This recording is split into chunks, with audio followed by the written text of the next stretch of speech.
ਸ਼ਮਾਦਾਨ ਭੁੱਲਿਆ ਕਰੋ। Radio Punjab today ਦੇ ਪ੍ਰੋਗਰਾਮ ਸ਼ਮਾਦਾਨ ਦੇ ਵਿੱਚ ਤੁਹਾਡਾ ਸਵਾਗਤ ਹੈ ਜੀ। ਅੱਜ ਦਿਨ ਹੈ ਸੋਮਵਾਰ ਤੇ ਤਰੀਕ ਹੈ 26 ਦਸੰਬਰ, ਸਮਾਂ ਸ਼ਾਮ ਦੇ 6:30 ਦਾ। ਤੇ ਤੁਸੀਂ ਇਸ ਵਕਤ ਰੇਡੀਓ ਪੰਜਾਬ ਟੂਡੇ ਦੇ ਬਠਿੰਡਾ ਸਟੂਡੀਓ ਤੋਂ ਸਾਡੇ ਨਾਲ ਜੁੜੇ ਹੋਏ ਹੋ। ਇਹ ਪ੍ਰੋਗਰਾਮ ਸੋਮਵਾਰ ਤੋਂ ਲੈ ਕੇ ਸ਼ੁੱਕਰਵਾਰ ਸ਼ਾਮ ਨੂੰ 6:30 ਦੇ ਉੱਤੇ ਲਾਈਵ ਪ੍ਰਸਾਰਿਤ ਕੀਤਾ ਜਾਂਦਾ ਹੈ। ਇਸ ਪ੍ਰੋਗਰਾਮ ਦੇ ਵਿੱਚ ਤੁਸੀਂ ਆਪਣੇ ਵਪਾਰਿਕ ਅਦਾਰਿਆਂ ਦੀ ਮਸ਼ਹੂਰੀ ਵੀ ਸਾਨੂੰ ਦੇ ਸਕਦੇ ਹੋ। ਅਤੇ ਫੋਨ ਨੰਬਰ ਹੈ ਜੀ 9781 41741। ਅੱਜ ਦਾ ਇਹ ਪ੍ਰੋਗਰਾਮ ਤੁਹਾਡੇ ਤੱਕ ਪਹੁੰਚਦਾ ਕੀਤਾ ਜੀ ਪਿੰਡ ਭੈਣੀ ਵੜਿੰਗਾ, ਜ਼ਿਲ੍ਹਾ ਲੁਧਿਆਣਾ ਦੇ ਲਿਸਨਰਸ ਤੇ ਜਗਜੀਤ ਸਿੰਘ ਲੰਡਨ ਵੱਲੋਂ, ਸਦਾ ਮਹਾਰਾਜ ਸਿੰਘ ਕੰਗ ਵਰਜੀਨੀਆ ਤੋਂ, ਸਦਾ ਬਲਬੀਰ ਸਿੰਘ ਉਸਮਾਨਪੁਰ ਹੋਰੀ ਵਾਸ਼ਿੰਗਟਨ DC ਤੋਂ, ਵਾਸ਼ਿੰਗਟਨ ਸਿਆਟਲ ਤੋਂ ਜੀ। ਵਾਸ਼ਿੰਗਟਨ ਫਰੇਟ ਸਰਵਿਸ ਜਿਹੜੀ ਸ਼ੈਟਲ ਏਰੀਏ 'ਚ ਓਨਰ, ਆਪਰੇਟਰ ਤੇ ਡਰਾਈਵਰ ਹਾਇਰ ਕਰ ਰਹੀ ਹੈ। ਪੰਜਾਬੀ ਦੇ ਵਿੱਚ ਡਿਸਪੈਚ ਕਰਦੇ ਨੇ ਗੁਰਵਿੰਦਰ ਸਿੰਘ ਧਾਲੀਵਾਲ ਹੋਰਾਂ ਦੇ ਨਾਲ 2063544060 ਅਤੇ ਜਗਦੇਵ ਸੰਧੂ ਹੋਰਾਂ ਨਾਲ 2532666924 'ਤੇ ਕਾਲ ਕਰ ਸਕਦੇ ਹੋ। ਕਿਸੇ ਤਰ੍ਹਾਂ ਦੀ ਵੀ ਤੁਹਾਨੂੰ ਬਿਮਾਰੀ ਹੈ ਤਾਂ ਤੁਸੀਂ ਅਮਰੀਕਾ ਦੇ ਮਸ਼ਹੂਰ ਹੋਮੋਪੈਥ ਡਾਕਟਰ ਹਰਮਿੰਦਰ ਗਿੱਲ ਹੋਰਾਂ ਨਾਲ 408 737 7100 ਦੇ ਉੱਤੇ ਅਪੁਆਇੰਟਮੈਂਟ ਬਣਾ ਸਕਦੇ ਹੋ। ਤੁਹਾਡੀ ਦਵਾਈ ਘਰੇ ਪੁੱਜਦੀ ਕਰਦੇ ਨੇ। ਵਾਸ਼ਿੰਗਟਨ ਸਟੇਟ ਦੇ ਵਿੱਚ ਹਰ ਤਰ੍ਹਾਂ ਦੀ ਕੰਸਟਰਕਸ਼ਨ ਕਰਨ ਦੇ ਲਈ ਗੁਰਿੰਦਰ ਗਰੇਵਾਲ ਹੋਰਾਂ ਦਾ ਨਾਂ ਹਮੇਸ਼ਾ ਯਾਦ ਰੱਖੋ। 206 941 54 54 ਦੇ ਉੱਤੇ ਤੁਸੀਂ ਕਾਲ ਕਰ ਸਕਦੇ ਹੋ। ਤੁਹਾਡੇ ਰੀਫਰ ਦੇ ਵਿੱਚ ਕੋਈ ਪ੍ਰੋਬਲਮ ਆ ਗਈ ਹੈ ਜਾਂ ਤੁਸੀਂ ਆਪਣੇ ਸੈਮੀ ਜਾਂ ਟ੍ਰੇਲਰ ਦਾ ਕੋਈ ਵੀ ਕੰਮ ਕਰਾਉਣਾ, DOT ਸੇਫਟੀ ਕਰਾਉਣੀ ਹੈ ਤਾਂ Malwa truck line and trailer repair service ਦਾ ਨਾਂ ਹਮੇਸ਼ਾ ਯਾਦ ਰੱਖੋ। ਲੋਕੇਸ਼ਨ ਹੈ ਜੀ 10224 residency road Manassas highway 66 exit 43 ਤੇ ਇਹ ਮੌਜੂਦ ਨੇ ਜੀ। ਫੋਨ ਨੰਬਰ ਹੈ 8043728800। Punjab truck and trailer repair ਇਹ ਐਕਸਪਰਟ ਨੇ ਜੀ ਤੁਹਾਡੇ ਸੈਮੀ ਅਤੇ ਟ੍ਰੇਲਰ ਦੀ ਹਰ ਤਰ੍ਹਾਂ ਦੀ ਬਾਡੀ ਵਰਕ ਕਰਨ ਦੇ ਲਈ ਜੀ। ਅਤੇ ਇਸ ਤੋਂ ਇਲਾਵਾ ਇਹਨਾਂ ਕੋਲ ਟੋ ਟਰੱਕ ਦਾ ਇੰਤਜ਼ਾਮ ਹੈ, ਆਇਲ ਚੇਂਜ, ਨਵੇਂ ਅਤੇ ਪੁਰਾਣੇ ਟਰੱਕ ਅਤੇ ਟ੍ਰੇਲਰ ਦੇ ਟਾਇਰ ਇਹਨਾਂ ਕੋਲ ਹਮੇਸ਼ਾ ਮੌਜੂਦ ਰਹਿੰਦੇ ਨੇ।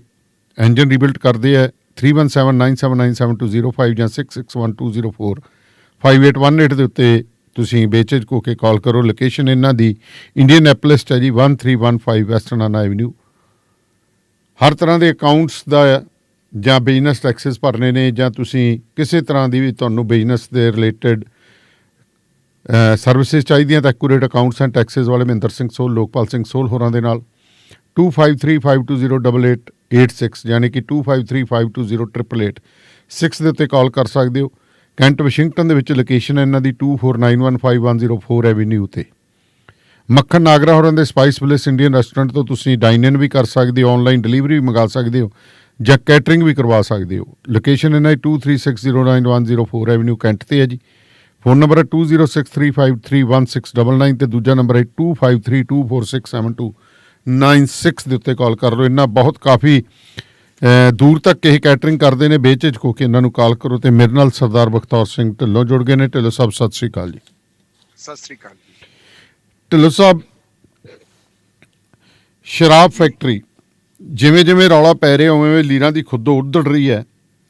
ਪਹਿਲਾਂ ਸੀਗਾ ਜੀ ਆਬਜੈਕਸ਼ਨ ਜਿਹੜੇ ਸੀਗੇ ਜਾਂ ਇਤਰਾਜ਼ ਯੋਗ ਜਿਹੜੇ ਸੀਗੇ ਉਹ ਕਹਿੰਦੇ ਫਰੀਦਕੋਟ ਜ਼ਿਲ੍ਹੇ ਦੇ ਲੋਕਾਂ ਤੋਂ ਹੀ ਲੈ ਲਏ ਸੀਗੇ, ਜਦ ਕਿ ਆਂਢ ਗੁਆਂਢ ਨੂੰ ਕਿਸੇ ਨੇ ਪੁੱਛਿਆ ਹੀ ਨਹੀਂ। ਹੁਣ ਤੁਸੀਂ ਕਹਿੰਦੇ ਕੋਈ ਨਕਈ ਕਮੇਟੀ ਹੈ, ਉਹਨੇ 12 ਵਰ੍ਹੇ ਪਹਿਲਾਂ ਹੀ ਕਹਿੰਦੇ ਸੱਪ ਕੱਢਤਾ ਸੀ ਕੋਈ। ਬਿਲਕੁਲ ਜੀ, ਬਹੁਤ ਵੱਡਾ ਸੱਪ ਕੱਢਿਆ ਸੀ ਨਕਈ ਕਮੇਟੀ ਦਾ ਜੀ। ਜਿਹੜਾ ਇਹ ਇੱਕ ਬਹੁਤ ਵੱਡੀ ਉਪਲਬਧੀ ਆਪਾਂ ਕਹਿ ਸਕਦੇ ਹਾਂ, ਪ੍ਰਾਪਤੀ ਹੈ ਜੀ।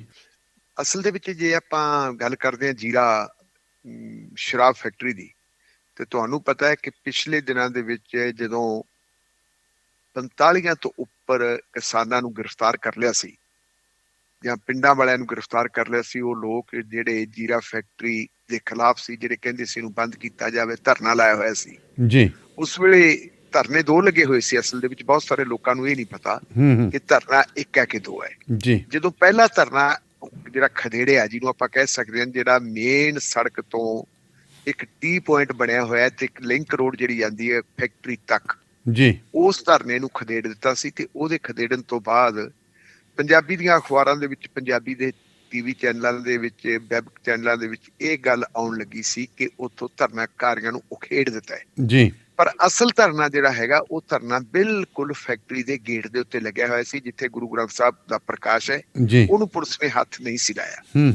ਇੱਥੇ ਇਹ ਵੀ ਜ਼ਿਕਰਯੋਗ ਹੈ ਕਿ ਧਰਨਾ ਕਿਸ ਵੇਲੇ ਉਠਾਇਆ। ਇਹ ਧਰਨਾ ਉਦੋਂ ਉਠਾਇਆ ਜਦੋਂ ਕੁਲਦੀਪ ਸਿੰਘ ਧਾਲੀਵਾਲ ਜਿਹੜੇ ਐਗਰੀਕਲਚਰ ਤੇ ਪੰਚਾਇਤ ਮੰਤਰੀ ਹੈ ਉੱਥੇ ਆਏ ਸੀ ਤੇ ਉਹਨਾਂ ਨੇ ਆ ਕੇ ਲੋਕਾਂ ਨੂੰ ਇਹ ਭਰੋਸਾ ਦਵਾਇਆ ਸੀ ਕਿ ਕਮੇਟੀਆਂ ਬਣ ਰਹੀਆਂ ਔਰ ਉਹ ਕਮੇਟੀਆਂ ਜਿਹੜੀਆਂ ਹੈਗੀਆਂ ਜਿਹੜੀ ਰਿਪੋਰਟ ਦੇਣਗੀਆਂ ਉਸ ਰਿਪੋਰਟ ਦੇ ਆਧਾਰ ਦੇ ਉੱਤੇ ਸਰਕਾਰ ਅਗਲੀ ਕਾਰਵਾਈ ਕਰੂਗੀ। ਔਰ ਉਹਨਾਂ ਨੇ ਅਪੀਲ ਕੀਤੀ ਸੀ ਜੀ ਅੰਦੋਲਨਕਾਰੀਆਂ ਨੂੰ ਕਿ ਤੁਸੀਂ ਵੀ ਉਸ ਕਮੇਟੀ ਦਾ ਹਿੱਸਾ ਬਣੋ, ਕਮੇਟੀ ਨੂੰ ਸਹਿਯੋਗ ਦਿਓ। ਜੀ ਲੋਕਾਂ ਨੇ ਆਪਣੀਆਂ ਸ਼ਰਤਾਂ ਜਿਹੜੀਆਂ ਸੀ ਉਹਨਾਂ ਸ਼ਰਤਾਂ ਤੇ ਬਰਕਰਾਰ ਰੱਖਦੇ ਕਿ ਅਸੀਂ ਉਨੀ ਦੇਰ ਧਰਨਾ ਨਹੀਂ ਚੁੱਕ ਸਕਦੇ ਜਿੰਨੀ ਦੇਰ ਤੱਕ ਮਾਹੌਲ ਸਾਜ਼ਗਾਰ ਨਹੀਂ ਹੁੰਦਾ, ਇਸ ਲਈ ਧਰਨਾ ਜਾਰੀ ਰਹੂਗਾ। ਜੀ ਸਹਿਯੋਗ ਵਾਲੀ ਗੱਲ ਜੇ ਤੁਸੀਂ ਕਹਿੰਦੇ ਆ ਤਾਂ ਆਪਾਂ ਉਹ ਦੇਖਾਂਗੇ, ਉਹਨਾਂ ਨੂੰ ਆਪਣਾ ਕੰਮ ਕਰਨ ਦਿਓ ਕਮੇਟੀਆਂ ਨੂੰ। ਔਰ ਦਾਨੇਵਾਲ ਸਾਹਿਬ ਇਹ ਵੀ ਦੇਖਣ ਦੀ ਲੋੜ ਹੈ ਕਿ ਲੋਕਾਂ ਨੂੰ ਇੱਕ ਸ਼ਰਤ ਕਿਉਂ ਲਾਉਣੀ ਪਈ। ਜੀ ਉਹਨਾਂ ਨੇ ਖੇਤੀਬਾੜੀ ਮੰਤਰੀ ਜਿਹੜੇ ਉਹਨਾਂ ਨੂੰ ਮਨਾਉਣ ਵਾਸਤੇ ਆਏ ਸੀ ਉਹਨਾਂ ਦੇ ਕਹੇ ਤੇ ਮੰਨੇ ਕਿਉਂ ਨਹੀਂ? ਉਹਦਾ ਇੱਕ ਵੱਡਾ ਕਾਰਨ ਇਹ ਹੈ ਕਿ ਜਦੋਂ ਲੋਕਾਂ ਨੂੰ ਬੁਲਾਇਆ ਗਿਆ ਸੀ ਚੰਡੀਗੜ੍ਹ ਚੀਫ ਮਿਨਿਸਟਰ ਸਾਹਿਬ ਨੇ, ਕਿਉਂਕਿ 20 ਤਾਰੀਖ ਨੂੰ ਰਿਪੋਰਟ ਦੇਣੀ ਸੀ, ਜੀ ਚੀਫ ਮਿਨਿਸਟਰ ਸਾਹਿਬ ਨੇ ਉਹਨਾਂ ਦੇ ਨਾਲ ਆਪਣੇ ਘਰ ਦੇ ਵਿੱਚ ਖੜ ਕੇ ਜੋ ਗੱਲਬਾਤ ਕੀਤੀ, ਬੈਠ ਕੇ ਗੱਲਬਾਤ ਕੀਤੀ, ਚਾਹ ਪਾਣੀ ਦੀ ਸਾਂਝ ਪਾਈ।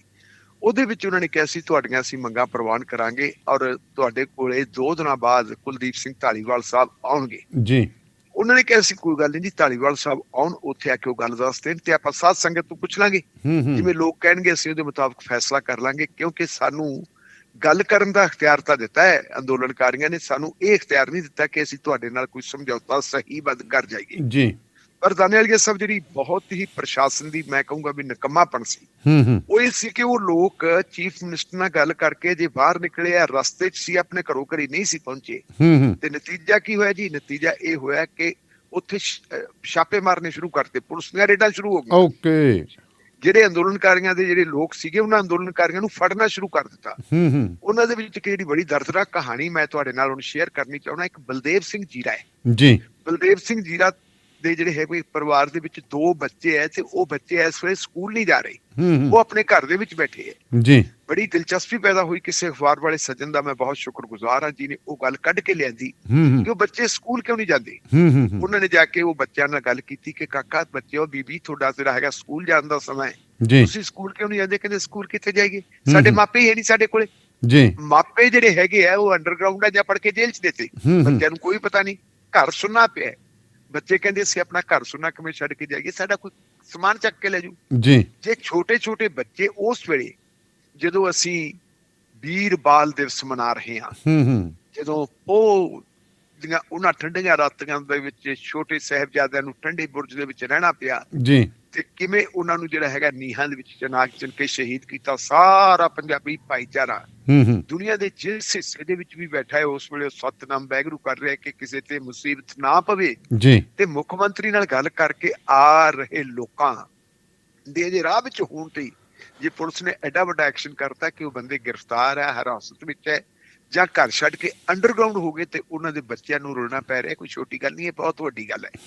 ਇਹੀ ਕਾਰਨ ਸੀ ਕਿ ਉਹਨਾਂ ਲੋਕਾਂ ਨੇ ਕਹਿਤਾ ਸੀ ਜੀ ਨਹੀਂ, ਅਸੀਂ ਅੰਦੋਲਨ ਖਤਮ ਨਹੀਂ ਕਰਾਂਗੇ। ਤੇ ਫਿਰ ਅੰਦੋਲਨ ਨੂੰ ਖਤਮ ਕਰਾਉਣ ਦਾ ਜ਼ਿੰਮਾ ਪੁਲਿਸ ਨੇ ਲੈ ਲਿਆ, ਜ਼ਿਲ੍ਹਾ ਪ੍ਰਸ਼ਾਸਨ ਨੇ ਲੈ ਲਿਆ।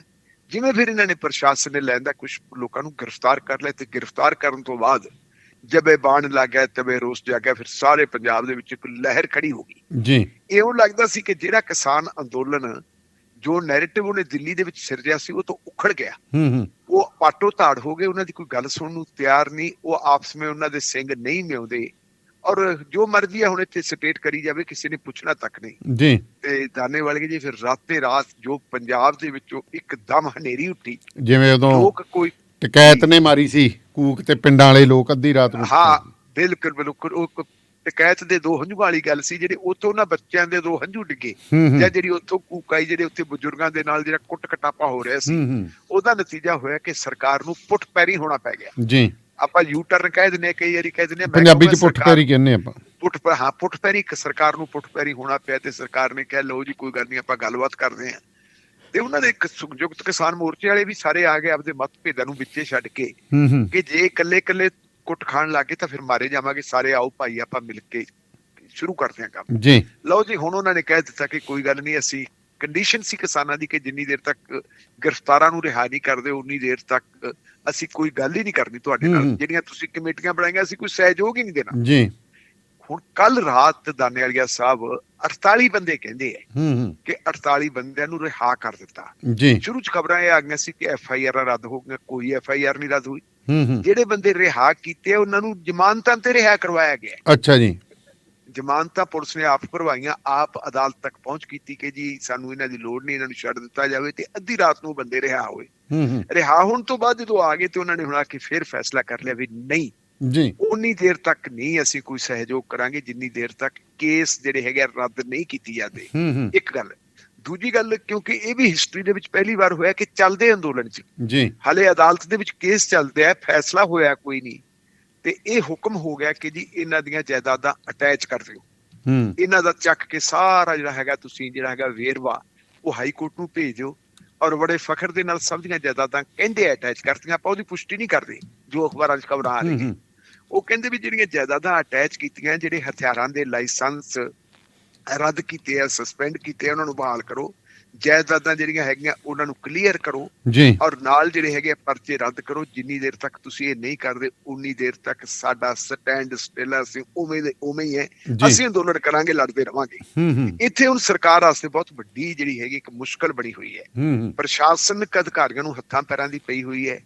ਉਹ ਜਿਹੜੀਆਂ ਕਮੇਟੀਆਂ ਬਣੀਆਂ, ਕਮੇਟੀਆਂ ਦੇ ਅਧਿਕਾਰੀ ਉੱਥੇ ਪਹੁੰਚ ਗਏ ਹੈ, ਮਾਹਰ ਪਹੁੰਚ ਗਏ ਹੈ, ਉਹਨਾਂ ਨੂੰ ਕਹਿੰਦੇ ਆ ਭਾਈ ਪਿੰਡਾਂ ਵਾਲਿਆਂ ਨੂੰ ਨਾਲ ਲਓ, ਉਹਨਾਂ ਨੂੰ ਕੌਨਫੀਡੈਂਸ ਦੇ ਵਿੱਚ ਲਓ, ਆਪਣੀ ਗੱਲ ਇਉਂ ਨਹੀਂ ਬਣਨੀ, ਇਉਂ ਨਹੀਂ, ਉਹ ਸਾਰਾ ਕੁਝ ਕਹੀ ਜਾਂਦੇ, ਪਰ ਲੋਕ ਜਿਹੜੇ ਹੈਗੇ ਟਸ ਤੋਂ ਮਸ ਹੋਣ ਨੂੰ ਤਿਆਰ ਨਹੀਂ। ਹੁਣ ਇਹਦੇ ਤੇ ਇੱਕ ਜਿਹੜੀ ਗੱਲ ਨਵੀਂ ਆਈ ਹੈ ਸਾਹਮਣੇ, ਉਹ ਆਈ ਹੈ ਨਕਈ ਕਮੇਟੀ ਦੀ। ਅੱਛਾ ਜੀ, ਇਹ ਕੌਣ ਹੈ ਨਕਈ ਕਮੇਟੀ? ਉਹੀ ਮੈਂ ਕਹਿਣ ਲੱਗਿਆ ਸੀ, ਆਪਣੇ ਕਿਤੇ ਰਾਮਪੁਰੇ ਵਾਲੇ ਨਕਈ ਦੀ। ਬਿਲਕੁਲ ਬਿਲਕੁਲ ਉਹੀ ਜਗਦੀਪ ਸਿੰਘ ਨਕਈ ਹੈ। ਅੱਛਾ ਜੀ, ਇਹ ਜਗਦੀਪ ਸਿੰਘ ਨਕਈ ਹੈ। ਜਗਦੀਪ ਸਿੰਘ ਨਕਈ ਮੈਨੂੰ ਨਹੀਂ ਪਤਾ ਸੀ ਕਿ ਜਗਦੀਪ ਸਿੰਘ ਨਕਈ ਨੇ ਇੱਕ ਐਡਾ ਵੱਡਾ ਪੁੰਨ ਦਾ ਕੰਮ ਕੀਤਾ ਕਿ ਜਿਹੜਾ ਲੋਕਾਂ ਦੇ ਸਿਰੋਂ ਜਿਹੜੀ ਹੈਗੀ ਹੈ ਪ੍ਰਦੂਸ਼ਣ ਵਾਲੀ ਗੱਲ ਲਾਉਣ ਵਾਸਤੇ ਉਸ ਬੰਦੇ ਨੇ ਆਪਣੀ ਯੋਗਤਾ ਦੀ ਵਰਤੋਂ ਕੀਤੀ ਹੈ। ਅੱਛਾ ਜੀ, ਦਾਨੇ ਵਾਲੇ ਇਹ ਸਭ ਹੋਇਆ ਹੈ ਕਿ ਇਹ ਜਿਹੜੇ ਹੈਗੇ 2007 ਦੇ ਵਿੱਚ ਪੰਜਾਬ ਦੀ ਵਿਧਾਨ ਸਭਾ ਦੇ ਵਿੱਚ ਹਰਮੀਤ ਸਿੰਘ MLA ਨੇ ਮੁੱਦਾ ਉਠਾਇਆ ਸੀ।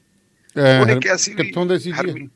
ਮੇਰੇ ਖਿਆਲ ਮੁਤਾਬਕ ਹਰਮੀਤ ਸਿੰਘ ਤਰਨਤਾਰਨ ਦੇ ਕੋਲੇ ਹੈ, ਕੋਈ ਉੱਥੋਂ ਦੇ ਹਰਮੀਤ ਸਿੰਘ। ਅੱਛਾ ਜੀ, ਤਰਨਤਾਰਨ ਜਾਂ ਕਿਸੇ ਉਸ ਤਰ੍ਹਾਂ ਦੇ, ਕਿਉਂਕਿ ਇਹ ਸੁਣਦੇ ਰਹੇ ਆਪਾਂ ਵੀ ਹਰਮੀਤ ਸਿੰਘ ਦਾ ਨਾਂ ਆਉਂਦਾ ਰਿਹਾ, ਖਾਸ ਕਰਕੇ ਕੈਰੋ ਪਰਿਵਾਰ ਦੇ ਨੇੜੇ ਸੀ। ਅੱਛਾ ਜੀ, ਸ਼ਾਇਦ ਇਹ ਇੱਕ ਵਾਰੀ MLA ਵੀ ਪਹਿਲਾਂ ਇੰਡੀਪੈਂਡੈਂਟ ਵੀ ਬਣੇ ਸੀ, ਕੁਛ ਸੀ ਇਹੋ ਜੀ ਗੱਲ। ਠੀਕ ਹੈ ਜੀ, ਇਹ ਉਧਰ ਮਾਝੇ ਨਾਲ ਰਿਲੇਟਡ ਹੈ, ਮੈਨੂੰ ਪੱਕਾ ਪਤਾ ਹੈ। ਠੀਕ ਹੈ ਜੀ।